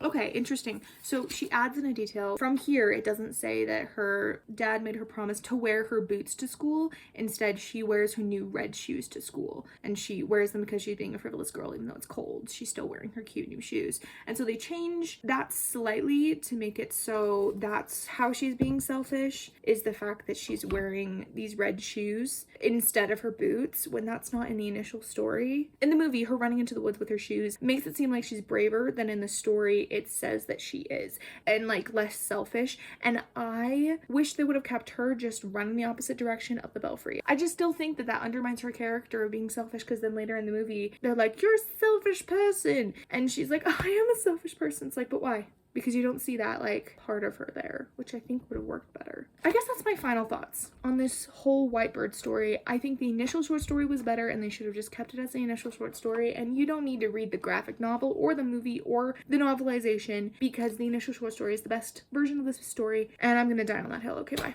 Guys, I was doing a little bit more research into Wonder and the copies and editions of it, and there's an illustrated special edition. And I felt like dying and crying, because I'm like, there's no way I can get my hands on this. Like, this is a special edition, and there's no way I can be able to find this. And then I looked it up, and it's like $11, and I could buy it really easily. But the even better thing that I found out is I can find all the art online. So let's critique it real quick. So these are the pictures I was able to find online, publicly available. In my opinion, art is subjective. I hate these illustrations. I think they look so stupid. They're not even like the original art style. They're kind of reminiscent of like the covers, kind of. But at the same time, it's just like, why did you have to do that? Like, not even Augie. Like, I understand it's hard to do a cartoon version of a person with a facial difference than anyone else. So I don't fault the artist for their interpretation of Augie. I fault them for their interpretation of the parents. Why does he have cheekbones? Like, chiseled jawbones. He looks like handsome Squidward. And then the mom, she has like these weird like jawline things too. Like, personally, I don't like the art. That's okay. I don't feel bad about not getting my hands on this edition. It does have an afterword by RJ Palacio, but it's okay. We can find what her opinions of the book are online, which we shall do later. I have bad news. There was even more Wonder paraphernalia that I just researched. There's several more special editions with multiple different covers. I think this one's my favorite. Actually, there's two. I like the yellow one, and I like the one that's like glittery astronaut helmet one. They're both pretty. But there's a ton of different special edition covers. Mostly the only difference Worlds is just the cover and maybe they have sprayed edges. There's also a Wonder journal with quotes from the book in it. There was also a Choose Kind journal, which it had prompts to fill out. And I think it said it had prompts to fill out about like choosing kindness and things you can do, acts of service and stuff in the world,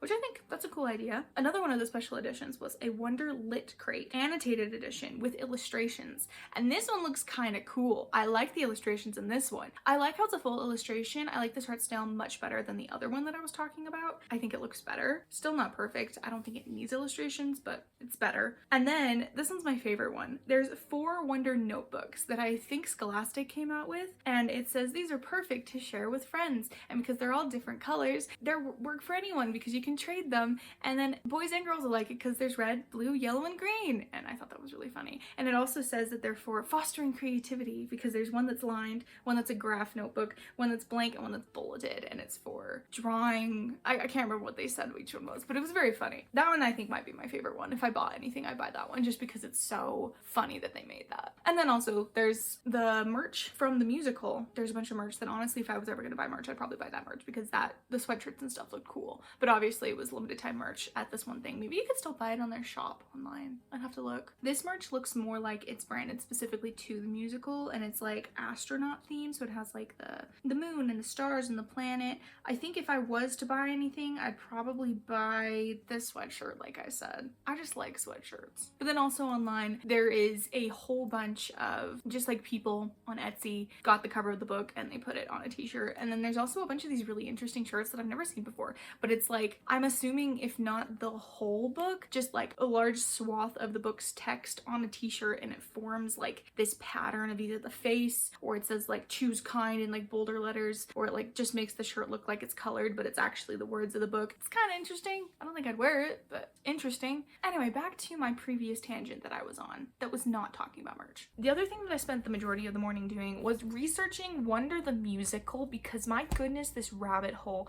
I know I brought up the fact that there's a Wonder the Musical earlier. I kind of wish I could go see it, but I can't because it's over. Like it ended in February this year too, and it was in Boston, Massachusetts. But the cool thing is, like this show was put on by the American Repertory Theater in Boston, Massachusetts, otherwise known as the ART, and they cast like really good kids. Like everyone who went to go see this, I watched a couple reviews and I read a bunch of reviews of this play, and a lot of the people said that everyone who was in the play did fantastic. Like the people that they cast for Augie, they were amazing, and all the kids were great. They all could sing, they all could act, they all looked amazing. The one problem that they all had, pretty much everyone throughout all the reviews, whether the review itself was a really good review or a really bad review, is they thought that it was kind of hammering over the head the message a little bit too much. I think one review was by Bob Verini, I think, in the New York Stage Review, and he gave the play 2 stars. He says, we aren't allowed to discover things for ourselves. I think that's how the movie feels too. I think this person had seen the movie and read the book before going into this play, and so he had a background with the characters, so he kind of knew how the story played out, and so he felt gypped almost of the experience of discovering this story through the eyes of the characters, and there's no chance to just sit and understand the story because it would be like plot, plot, plot, song, plot, plot, plot, song,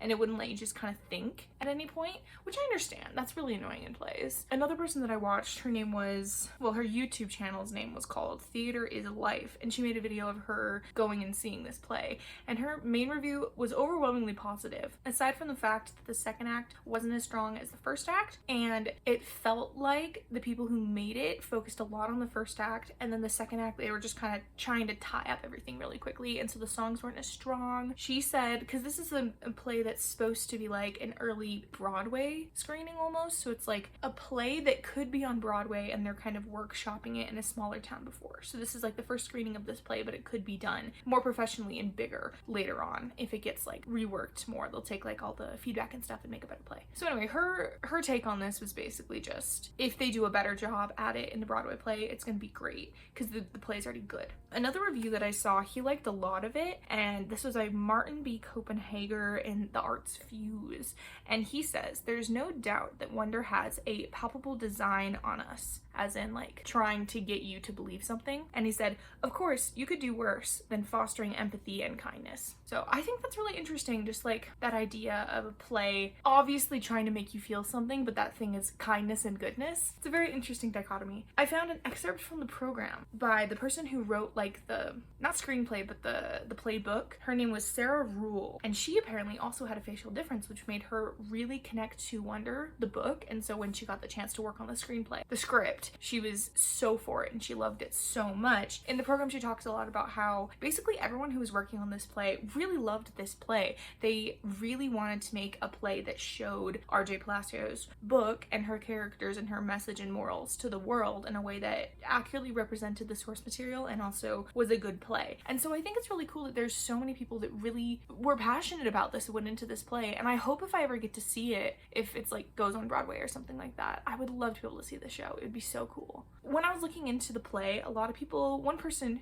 I can't remember who wrote it, but they said that one of the main differences from the book and the movie, because the play was based on like both the book and the movie, the only main difference they did was they had a extra character who was like Augie's imaginary playmate as an astronaut. And so that astronaut character would sing for Augie, and he would kind of like be the person that Augie would hide behind in some scenes until he got his own voice, and then he would start to like sing his own lines and stuff like that. So I think that's a really interesting way to show that kind of inner dialogue within himself of wanting to be normal and wanting to hide his face. I think where I stopped researching this play was I'd read almost all of the regular reviews, and I clicked on a Reddit thing, and the original Reddit poster was giving this like pretty much what I just said, that sort of a review where it's mostly positive, some negatives, mostly having to do with the pacing or the songs. One of the commenters said, I agree with you. I haven't read the book and I went to watch the play. All the characters were just kind of run-of-the-mill like characterizations of kids. None of them really had any personality, and it was just kind of bland. Like the book was bland, and I was like, you just admitted that you hadn't read the book. And I was like, okay, no,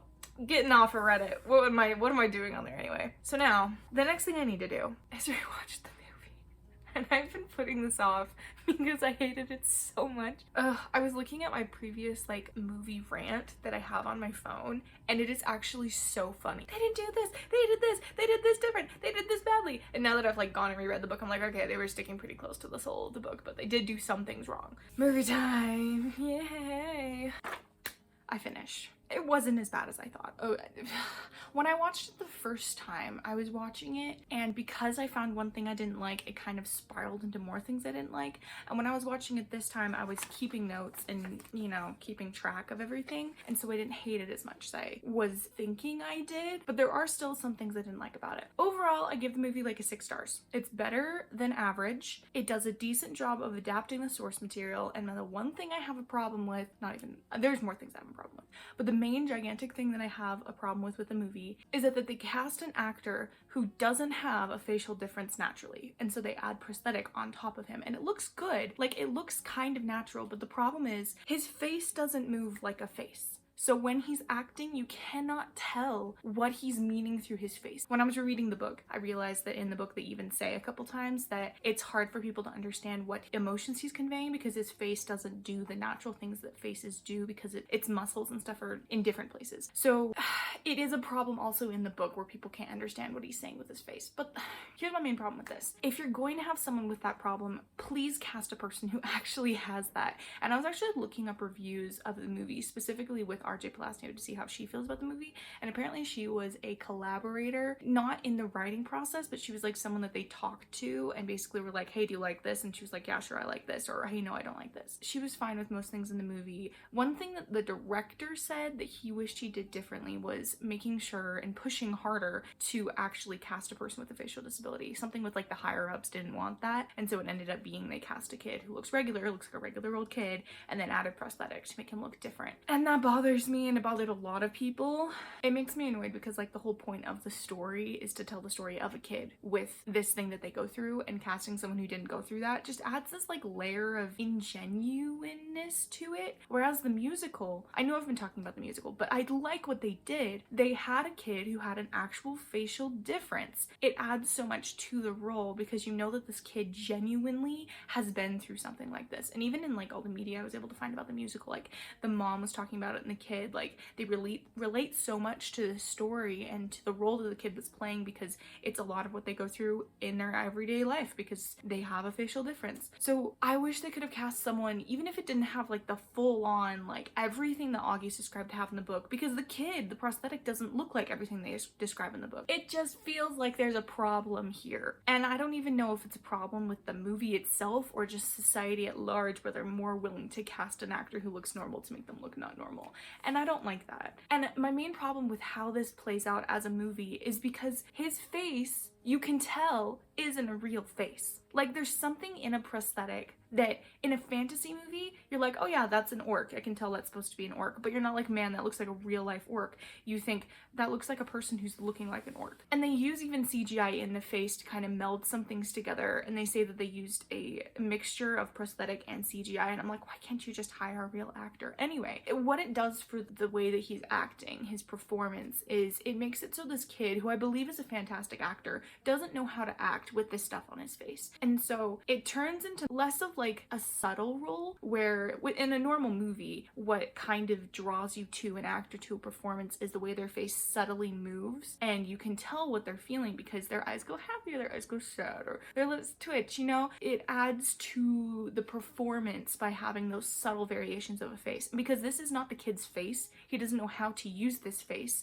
It looks fake. It looks wrong. And when a real person with a real face moves their face, you can tell that it's their face, you know? And so it doesn't feel genuine, and that bothers me. There's one moment in the movie where it specifically sticks out to me that this is a big problem. Two moments actually, where at the very beginning of the movie you're meeting the other little kids, and in the book there's this big, this big plot, but it talks about how when Augie meets a new person, they do a look, and he always knows what the look is. It doesn't bother him because he knows he looks different, but he does know that people do the look, and then after a while they don't do it anymore, and everyone when they see him for the first time does the look. And so in the movie they try to portray that with these kids' faces and how they look. But because this kid's face isn't a real face, because these actors have seen this kid's face, they know this is not a real face, they don't give a genuine impression of a kid who's shocked to see another kid who looks weird. It just looks wrong. It doesn't give that visceral, like, oh my goodness, that you would get if you saw someone who looked different. You know, when you see a person and they have like 4 fingers, you immediately do the oh, and then you're like, they have 4 fingers. It's a thing that everyone goes through, and because it's not a real reaction, it's an acted reaction, it doesn't hit as hard as it does in the book. And I know I'm comparing this a lot to the book, but that's because the book is the perfect medium to tell this story. Because in your brain, you can imagine what this kid looks like. And he can look as weird as you want, or he can look as normal as you want. And the way that these people react to him is a reaction to your imagination in your head. And that works so much better, especially with the cover, where it's just this kid's eye. You never actually see what he looks like. You get descriptions from characters, but even that, it's been halfway through the book. You're really just relying on your own mental image of what this kid looks like.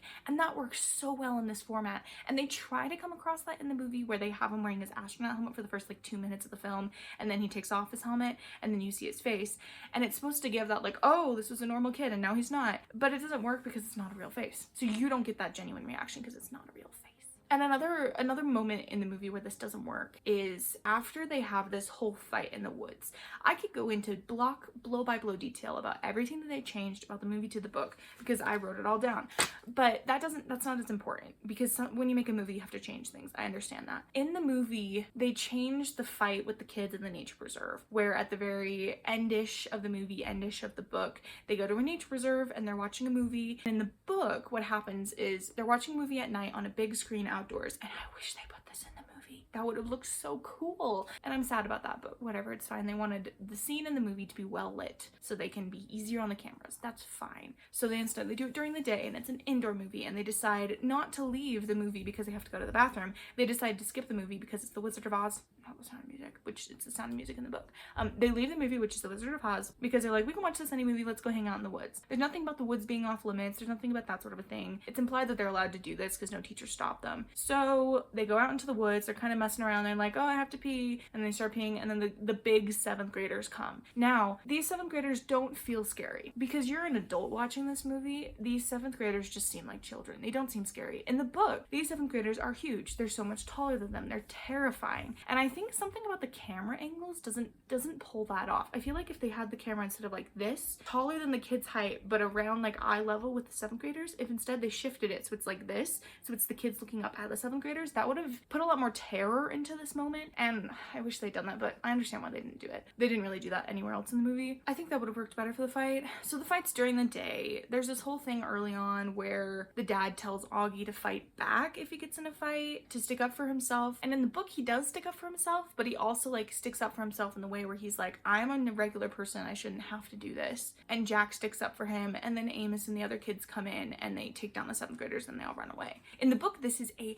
adrenaline pumping kind of experience because there's this whole scene with the 7th graders keep coming at them. Like even when they're being attacked, they don't kind of let them go easily. They keep coming after them. They keep trying to grab Augie. They keep trying to see Augie. And it's implied that they would do like mean things to Augie, probably bad physical things to Augie. And so they hold one of his sleeves, and then the other kid has the other sleeve, and then the sleeve that the 7th grader has tears, and they were able to run away. In the book, it's this really tense, like really epic, this thing that happens. And because you're in Augie's head, you can see how terrified he is. In the movie, it just feels like, you know, when you're watching your siblings kind of pick a fight with each other and you're like, nothing ever bad is gonna happen here. They're just getting mad for no reason at each other. They'll be fine in 5 minutes.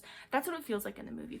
The tension just kind of drops really quickly. They don't have a lot of Jack and Augie by themselves trying to help each other before Amos and them like immediately come. It's like maybe 30 seconds in the movie that they're by themselves before the other kids come. And then the whole fight itself lasts maybe a minute before they're running away. And I bet in the book it is about that length of time, but it feels longer in the book because you're in their brains. And so this is supposed to be like a climax of this whole movie is supposed to be this point. His power basically is to inspire the people around him to do good. And so that's why Amos and them come and save him, and why Jack is there to save him. And even some of the other kids in the group of the 7th graders are like, no, don't do this, this is stupid. And it's supposed to be like Augie against the world, kind of, as this metaphor for him being able to take on the rest of the world by being kind. And in the movie, he kind of like fights back. He grabs the guy's legs and topples him over. That doesn't happen in the book. I don't know exactly what my problem with this scene is, but I have a problem with this scene, and it feels wrong, and I don't like it. But the other thing that I don't like is they immediately run away. And in the book, they're described for running for miles and miles through a cornfield. They finally manage to get away. And in the movie, they just run like doo-doo-doo, doo-doo-doo, doo-doo-doo-doo-doo, and they're like, oh, we lost him. I'm like, you're 5 feet away from where you were before. They're gonna find you if they really want to find you. But whatever, it's fine. And then they're at a lake. The first time I watched this movie, I didn't realize what was going on with the actor's face because it doesn't zoom in on it a lot, so it doesn't feel like the focus of the scene. And so Augie goes, and when I watched it the first time, it looked like he walked to the lake and he kind of stood there like stoically by the lake, like, yes, we accomplished this thing. And I was like, this is stupid. This doesn't happen in the books. Why is this happening? And then all the other kids come and they kind of stand by him. They have this whole like, we managed to overcome the world moment. When I reread the book, I realized that what happens is that after he runs away, he all of a sudden starts crying, obviously, because these kids tried to attack him and it was a scary moment, and then he's safe and he's relieved and he's crying. And all the other kids comfort him, and it's this really touching moment in the book. In the movie, when I rewatched it, I realized that he does start crying and he goes to the lake to kind of hide that he's crying, and then the kids go and comfort him. I completely misread this whole scene, and I think that that is a fault of the movie. If I, a person who knows this book, was able to misread this scene so much when I was watching this movie before, I wasn't even like looking away and not paying attention. I was watching this movie. If I was able to misread this scene that badly, that is a problem with the way that scene is acted and shot and portrayed. I have to tell you something I like about this movie. They did a really good job with Via. When I was watching it the first time, I felt like she was the best well-portrayed story in this movie, along with Jack Will. They both really shine. One thing they left out of the movie that I think would have been really important for her personally is to show that for the majority of her life, she saw Augie as normal, and then there was a point where she was able to see him like everyone else saw him. And so she's able to kind of slip past the curtain and see him how everyone else sees him, and not just as her little brother who she loves. And I think that's a really important nuance of her character that I really enjoyed the first time. Not the first time, just reading the book, I really enjoyed that, because she's kind of our audience surrogate, where we as an audience see through his brain and we can see him as a person and we kind of love him as our own little brother. And then we also see him through other perspectives where they're seeing him for the first time and they're like, oh my goodness. She's kind of the audience representation in the book for us. And so she kind of shows that, like, yes, you can have this kind of hard, difficult relationship with someone that you love. And I really like that. And in the movie, they don't include that part where she can see him like the rest of the world can see him. And they also don't include the part that she can also not see him that way. And I don't know how you would have brought that out in film. Maybe just have him like kind of be blurred for a little bit and then you see his face and then he's blurred or something. I don't know. It would have been really interesting, but I understand why they didn't include it, because that is kind of a hard concept to portray in film. But it's really important to understand her character. Though, that's the other thing. Augie's character in the movie is so hard to get across without being directly in his head, seeing things through his eyes and through his brain. Because in the movie, because you can't see his face, I'm meaning the real actor's face, you can't see the way that the actor's trying to portray this character. What really we see is through his dialogue and through the way he talks. And I think this might have just been a result of poor casting for a voice, but his voice is really whiny. It's so whiny, and that comes off as Augie being this really annoying, almost mean character at times, where he's saying things. And in the book, you know that this is him just being a kid, but in the movie, it comes off as this kid is mean, and he is a mean kid. There's a couple things that I wrote down. There's a scene at the very beginning of the movie where he meets, oh, I completely skipped a page of my notebook, how sad. Where he meets all the other kids for the first time. He's kind of shy for a little bit. He doesn't really talk. In the book, this goes on for quite a long time before he's able to like kind of speak. And then he speaks a little bit at first, but they kind of smushed like 4 scenes together. And so instead of him slowly talking and then saying something back to Julian and kind of sticking up for himself, in the movie, he doesn't say anything until all of a sudden he says something at Julian that seems really mean because of the way he talks. His voice being all like kind of whiny and kind of like, it's supposedly, you said it twice. Instead of him sounding like he's sticking up for himself or something like that, it sounds like he's being mean back at Julian. And so Julian being mean to him kind of, in a way, feels like it's because he was mean also. It feels like Augie and Julian are mean to each other, which is not the way it comes across in the book, but it's because of the character's voice, the way that he speaks. And that is really bad when you want to like your main character. I was watching this with my boyfriend for the first time,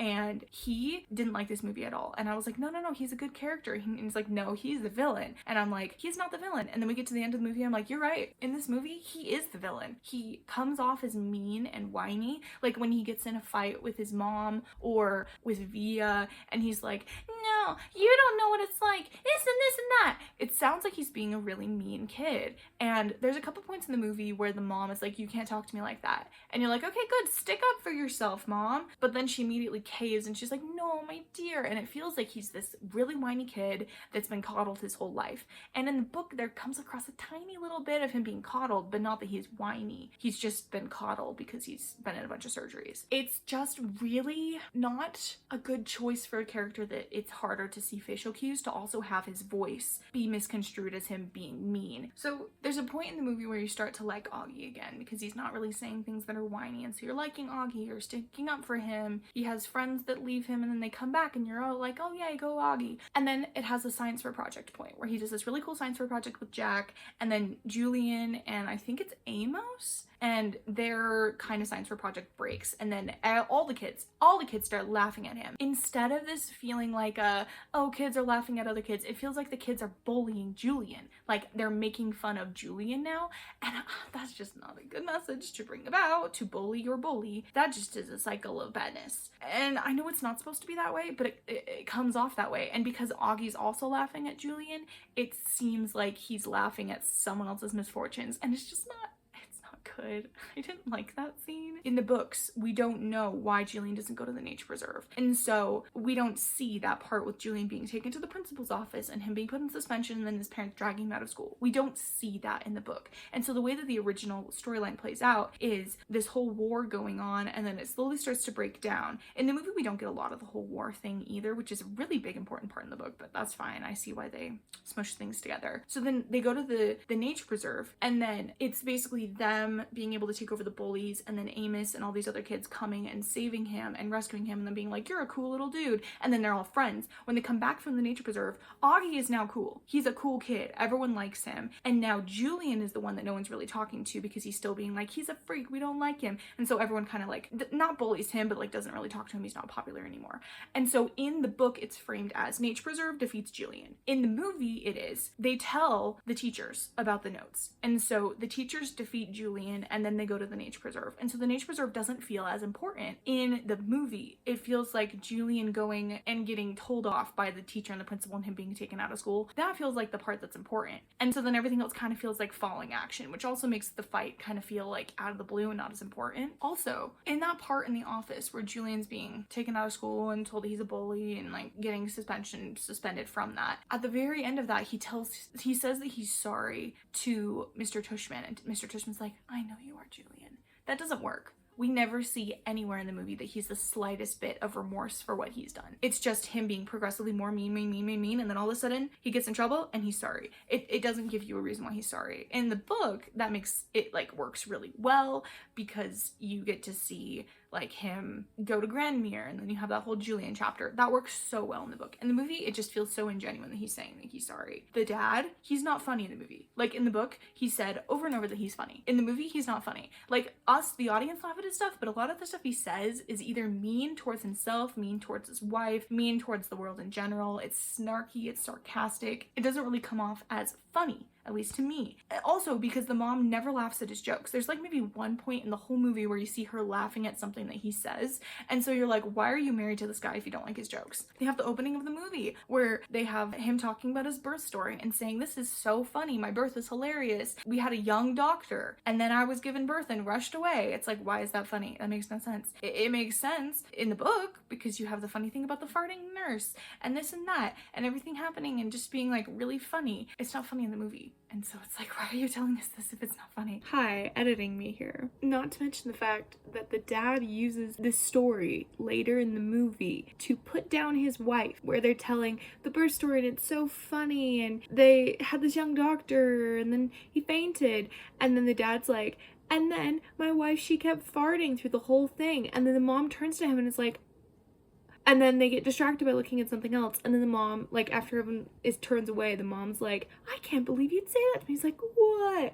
And at that point, I was like, ma'am, why are you with this man if you don't like his jokes? He's demeaning you to your face. And then there's other jokes that he makes about, like, well, I'm scared of your mom. And, like, mom and them are having big emotions right now. And we're just going to stay away from it because it's, like, we don't want to deal with emotions. It's just, like, everything this guy says gets on my nerves. And, like, in the book, I really like the dad. But in the movie, they make him out to be this stupid person who makes dumb decisions, makes dumb jokes. No one laughs at these dumb jokes, and his only purpose is to be there to be comedic relief in moments that are tense. And they're not even funny jokes, and it drives me crazy, I tell you. I liked the mom just fine. I did get kind of annoyed. I cut out my part where I was talking about this because I was like, this doesn't matter. I got kind of annoyed about her storyline in this movie because I just feel like it wasn't really necessary to give her a storyline. I was talking to my mom about this and she's like, well, they have Julia Fairchild in the movie. They need her to have a plot. And I was like, okay, that makes sense. And when I was thinking about this, something about her doing her thesis just struck me as annoying because, like, this movie ultimately is aimed towards families and it's aimed towards kids. And in a kid's movie, most of the stuff going on should be something that a kid understands. And a kid is not going to understand a thesis. Like, they're not going to understand that she's writing this thing so she can graduate from college. And so to a kid, it's just like, what is mom doing? I don't know. I don't care. I don't understand this. And so in my brain, I was like, what could make this storyline work for me? Like, give something for the mom to do. I'm sorry, I cracked my screen protector, and so now it's like reflecting weird. I'm sorry, there's weird shadows, and I just haven't had a chance to change my screen protector. But anyway, they have this whole thing with the children's book, the We Are All Wonders children's book, and it is set up as a book that canonically takes place before Wonder. Like, it is a kind of prequel to Wonder. In the marketing that I've found, that is what it says. And so in my brain, I was like, wouldn't it be cool? We know she's a children's book illustrator. Her illustrations she does in the movie are kind of reminiscent of the illustration style in this children's book. It would be kind of fun fun if in the movie, as a little nod to this book that exists in real life, you say that she is writing this children's book that has to do with her kid and it has to do with his experiences with their dog Daisy, because the dog in the picture book is the dog in the movie. It's not the dog the way that's described in the book, and that is the only way that I would be able to rectify with my brain the difference between the difference of the dog in the book and the dog in the movie, and this book being canonically a book that's a prequel to Wonder, but the dog looks different than the book is described. I'm really annoyed by the way that they changed Daisy, but that's okay. It doesn't really matter. At the end of the day, I think that I'm getting obsessed over a children's book series. This doesn't matter. Anyway, back to whatever I was saying in this moment. Also, Daisy in the book is described as a yellow floppy hound lab-a-doodle Labrador mix, and in the movie she is this little, like, what is it, cocker spaniel dog, and it's fine, it doesn't matter what kind of dog Daisy is, but why are you changing so much? If you're gonna go through all these lengths to put all this stuff from the book in the movie and then just change some other things for like no reason, why? It just annoys me because I love the book so much. If you can't tell, I don't think I gave like a full-on book review, but my review of the book, 5 stars. I love it. It's so good. It's written so well. It comes across with the point of the story so well. And then in the movie, it just doesn't, it feels like it's trying to come across with the story, but then it just kind of doesn't. And that bothers me a lot. For the conclusion of my video, I wanted to go through and read RJ Palacio's own words about her books, like in interviews, and go through like her acknowledgements and stuff like that, and see what she said about her books and about writing them, because I have a theory about what happened here, and I wanted to get some evidence for it. So for my research, I learned that why she wrote Wonder, like the initial story, was because she was at an ice cream parlor with her 2 children, and she saw a young girl who had a facial difference, and her youngest child said something or made a face, and her older son said a face, and so she just picked up her kids and walked out. And as she walked out, she heard the mom say, "All right, kids, I think it's time to go." And she felt so bad because what she wanted to do was to keep her kids from saying something mean, but instead she hurt this family more than she intended. Well, she obviously didn't intend to hurt the family at all, and she felt terrible about this. And so on her drive home, she was thinking about this idea of, how can I help my kids? How can I teach them like what to do in this sort of a scenario? How do I do better in this kind of a scenario? And the idea for Wonder came on because a song called Wonder was playing on the radio. All these ideas kind of like came together and formed the idea of the whole book in her brain. And if you're thinking this story sounds familiar, it's part of the book. The character Jack, his backstory with Augie is this literal exact same scenario, down to the words being said. And I think that's fascinating. I love that she included that in her book, and it was so cool to learn that that was a real story, because that part of the book always felt, not out of the blue, but it felt more based in real life than everything else. And to learn that it was is really cool. So I went on to see what she wrote about the rest of her books and what she said about the book she was writing. So she always said in interviews, and even in like the acknowledgements of her books, that she never wanted to write a sequel to Wonder.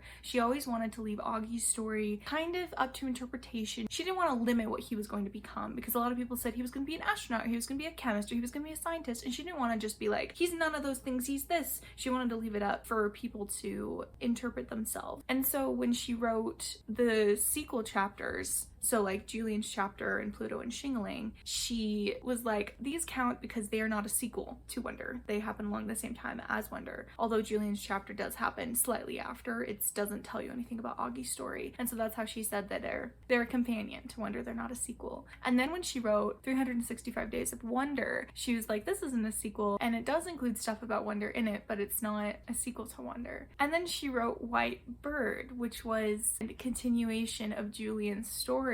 And this book isn't a sequel to Wonder because it doesn't have anything to do with Augie at all. It's just, you know, it's set in the same world, but it's a companion, it's not a sequel. And then she didn't write anything for years. And now she actually has another book called Pony that came out in 2021, and that doesn't have anything to do with Wonder at all. And she has another book coming out in July 2026, that's next month, is a picture book, and it's called The Haunted Playground. So that's also has nothing to do with Wonder. So for a long time, she didn't write anything except Wonder spin-offs. And that, as I was doing my research, bothered me for some reason.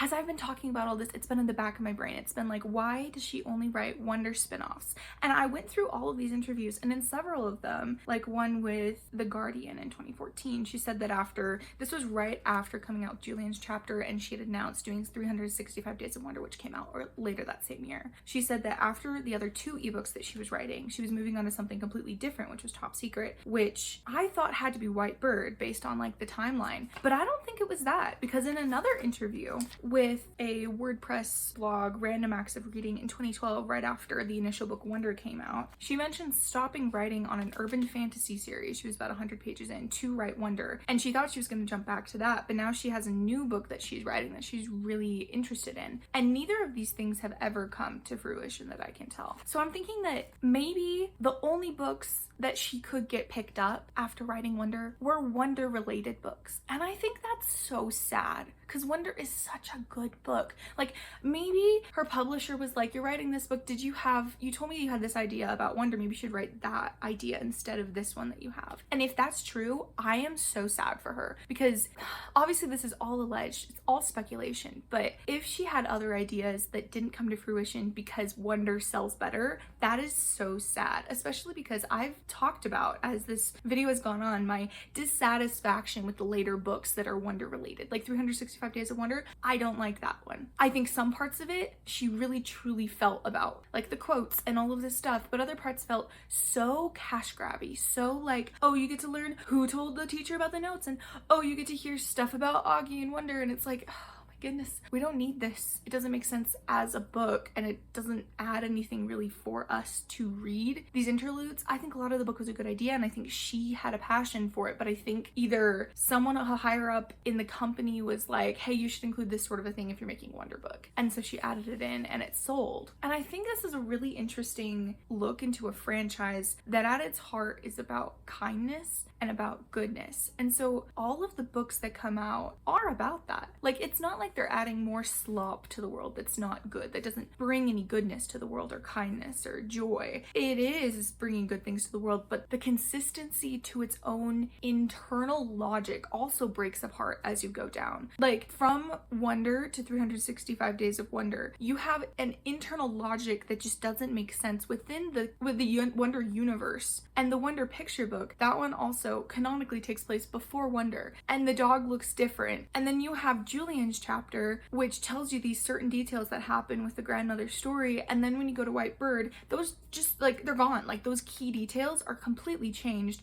meaning that either the grandmother was lying, or she has dementia, or they just changed some things to make it better for the story, but that doesn't make sense as internal logic. It just annoys me that this franchise got so popular that these things were allowed to slip through cracks. And obviously this is a children's book series, and ultimately no one cares but me. And I think a lot of other franchises have kind of gone the way of this, like, commercialization. It makes a ton of money, so let's write more books. Like, you look at the Twilight series. Personally, I haven't read the Twilight series yet, but I have consumed a ton of content about the Twilight series, and I know, like, the synopsises and stuff like that. And just from looking at the books that have come out about it, as they come out, they seem more and more like cash grabs the longer away from the initial thing it is. Same thing with Harry Potter. You have the initial 7 books, and then you have Tales of the Beetle the Bard and Fantastic Beasts and Where to Find Them and Quidditch of the Ages, and those books are really cool, but it's also like, without Harry Potter, these books never would have gotten written or sold or bought. A History of Magic, which isn't even really about a history of magic how it would really be, that book annoys me because I bought it and I didn't know what it was, and I was a child and I spent $40 on it, but that's fine. And then you have A Cursed Child, which is totally a cash grab, I'm sorry. And then you have the Fantastic Beasts movies, which everyone hates those movies.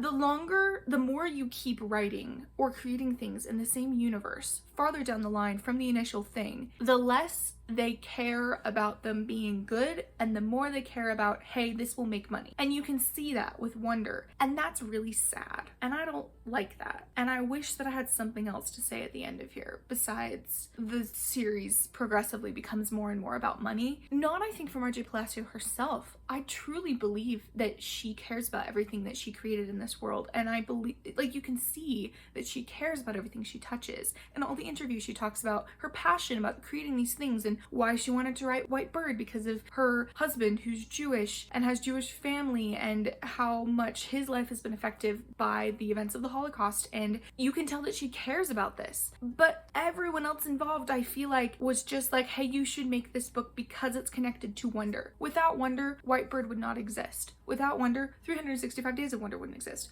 Without Wonder, White Bird movie wouldn't exist. And so it makes you question how much it really was made because other people thought it was a good book, or how much it was made because they thought that it would sell because it was connected to Wonder. You know, I don't know why I'm surprised, because that's what happens to everything. But I am surprised. I guess in conclusion, all I have to say was at church last week, the person giving the lesson started quoting Wonder, or referencing Wonder, and about how it's a good story about this kid and how kindness can be spread in a school. And then he says, I watched the movie, I haven't read the book, I've heard it's good too. And I wanted to stand up and deliver a lecture about why the movie is so much worse than the book. But then I kind of thought about it a little bit, and I was like, you know, if they got from the movie that kindness should be spread and told to the world, then the movie's doing good. No matter how much I have problems with it, the movie is still spreading goodness in the world. And like that one guy said about the play, there were things you could do than foster empathy and kindness. And I think a good way to end this video is in RJ Palacio's own words, where in an article with Random Acts of Reading, she said, I hope that readers will come away with the idea that they are noticed, their actions are noted, maybe not immediately or directly or even in a way that seems obvious, but if they're mean, someone suffers. If they're kind, someone benefits. And the choice is theirs, whether to be noticed for being kind or for being mean. They get to choose who they want to be in this world. And it's not their friends and it's not their parents who make those choices. It's them. I will see you in my next video, which at this point, I don't know when it's gonna be. I know I have a video idea for after this one. So we have a video idea. It will not be as intense as this, I promise. I don't wanna do a video this big ever again until I get better editing equipment, because my computer crashed it's crashed 4 times at this point. I bet it's gonna be more by the time that this video is done. The sense of wonder was too much for it. Thank you for diving into the Wonderverse with me, and I will see you in my next video, which should be at some point ever, at any point, I don't know. Goodbye.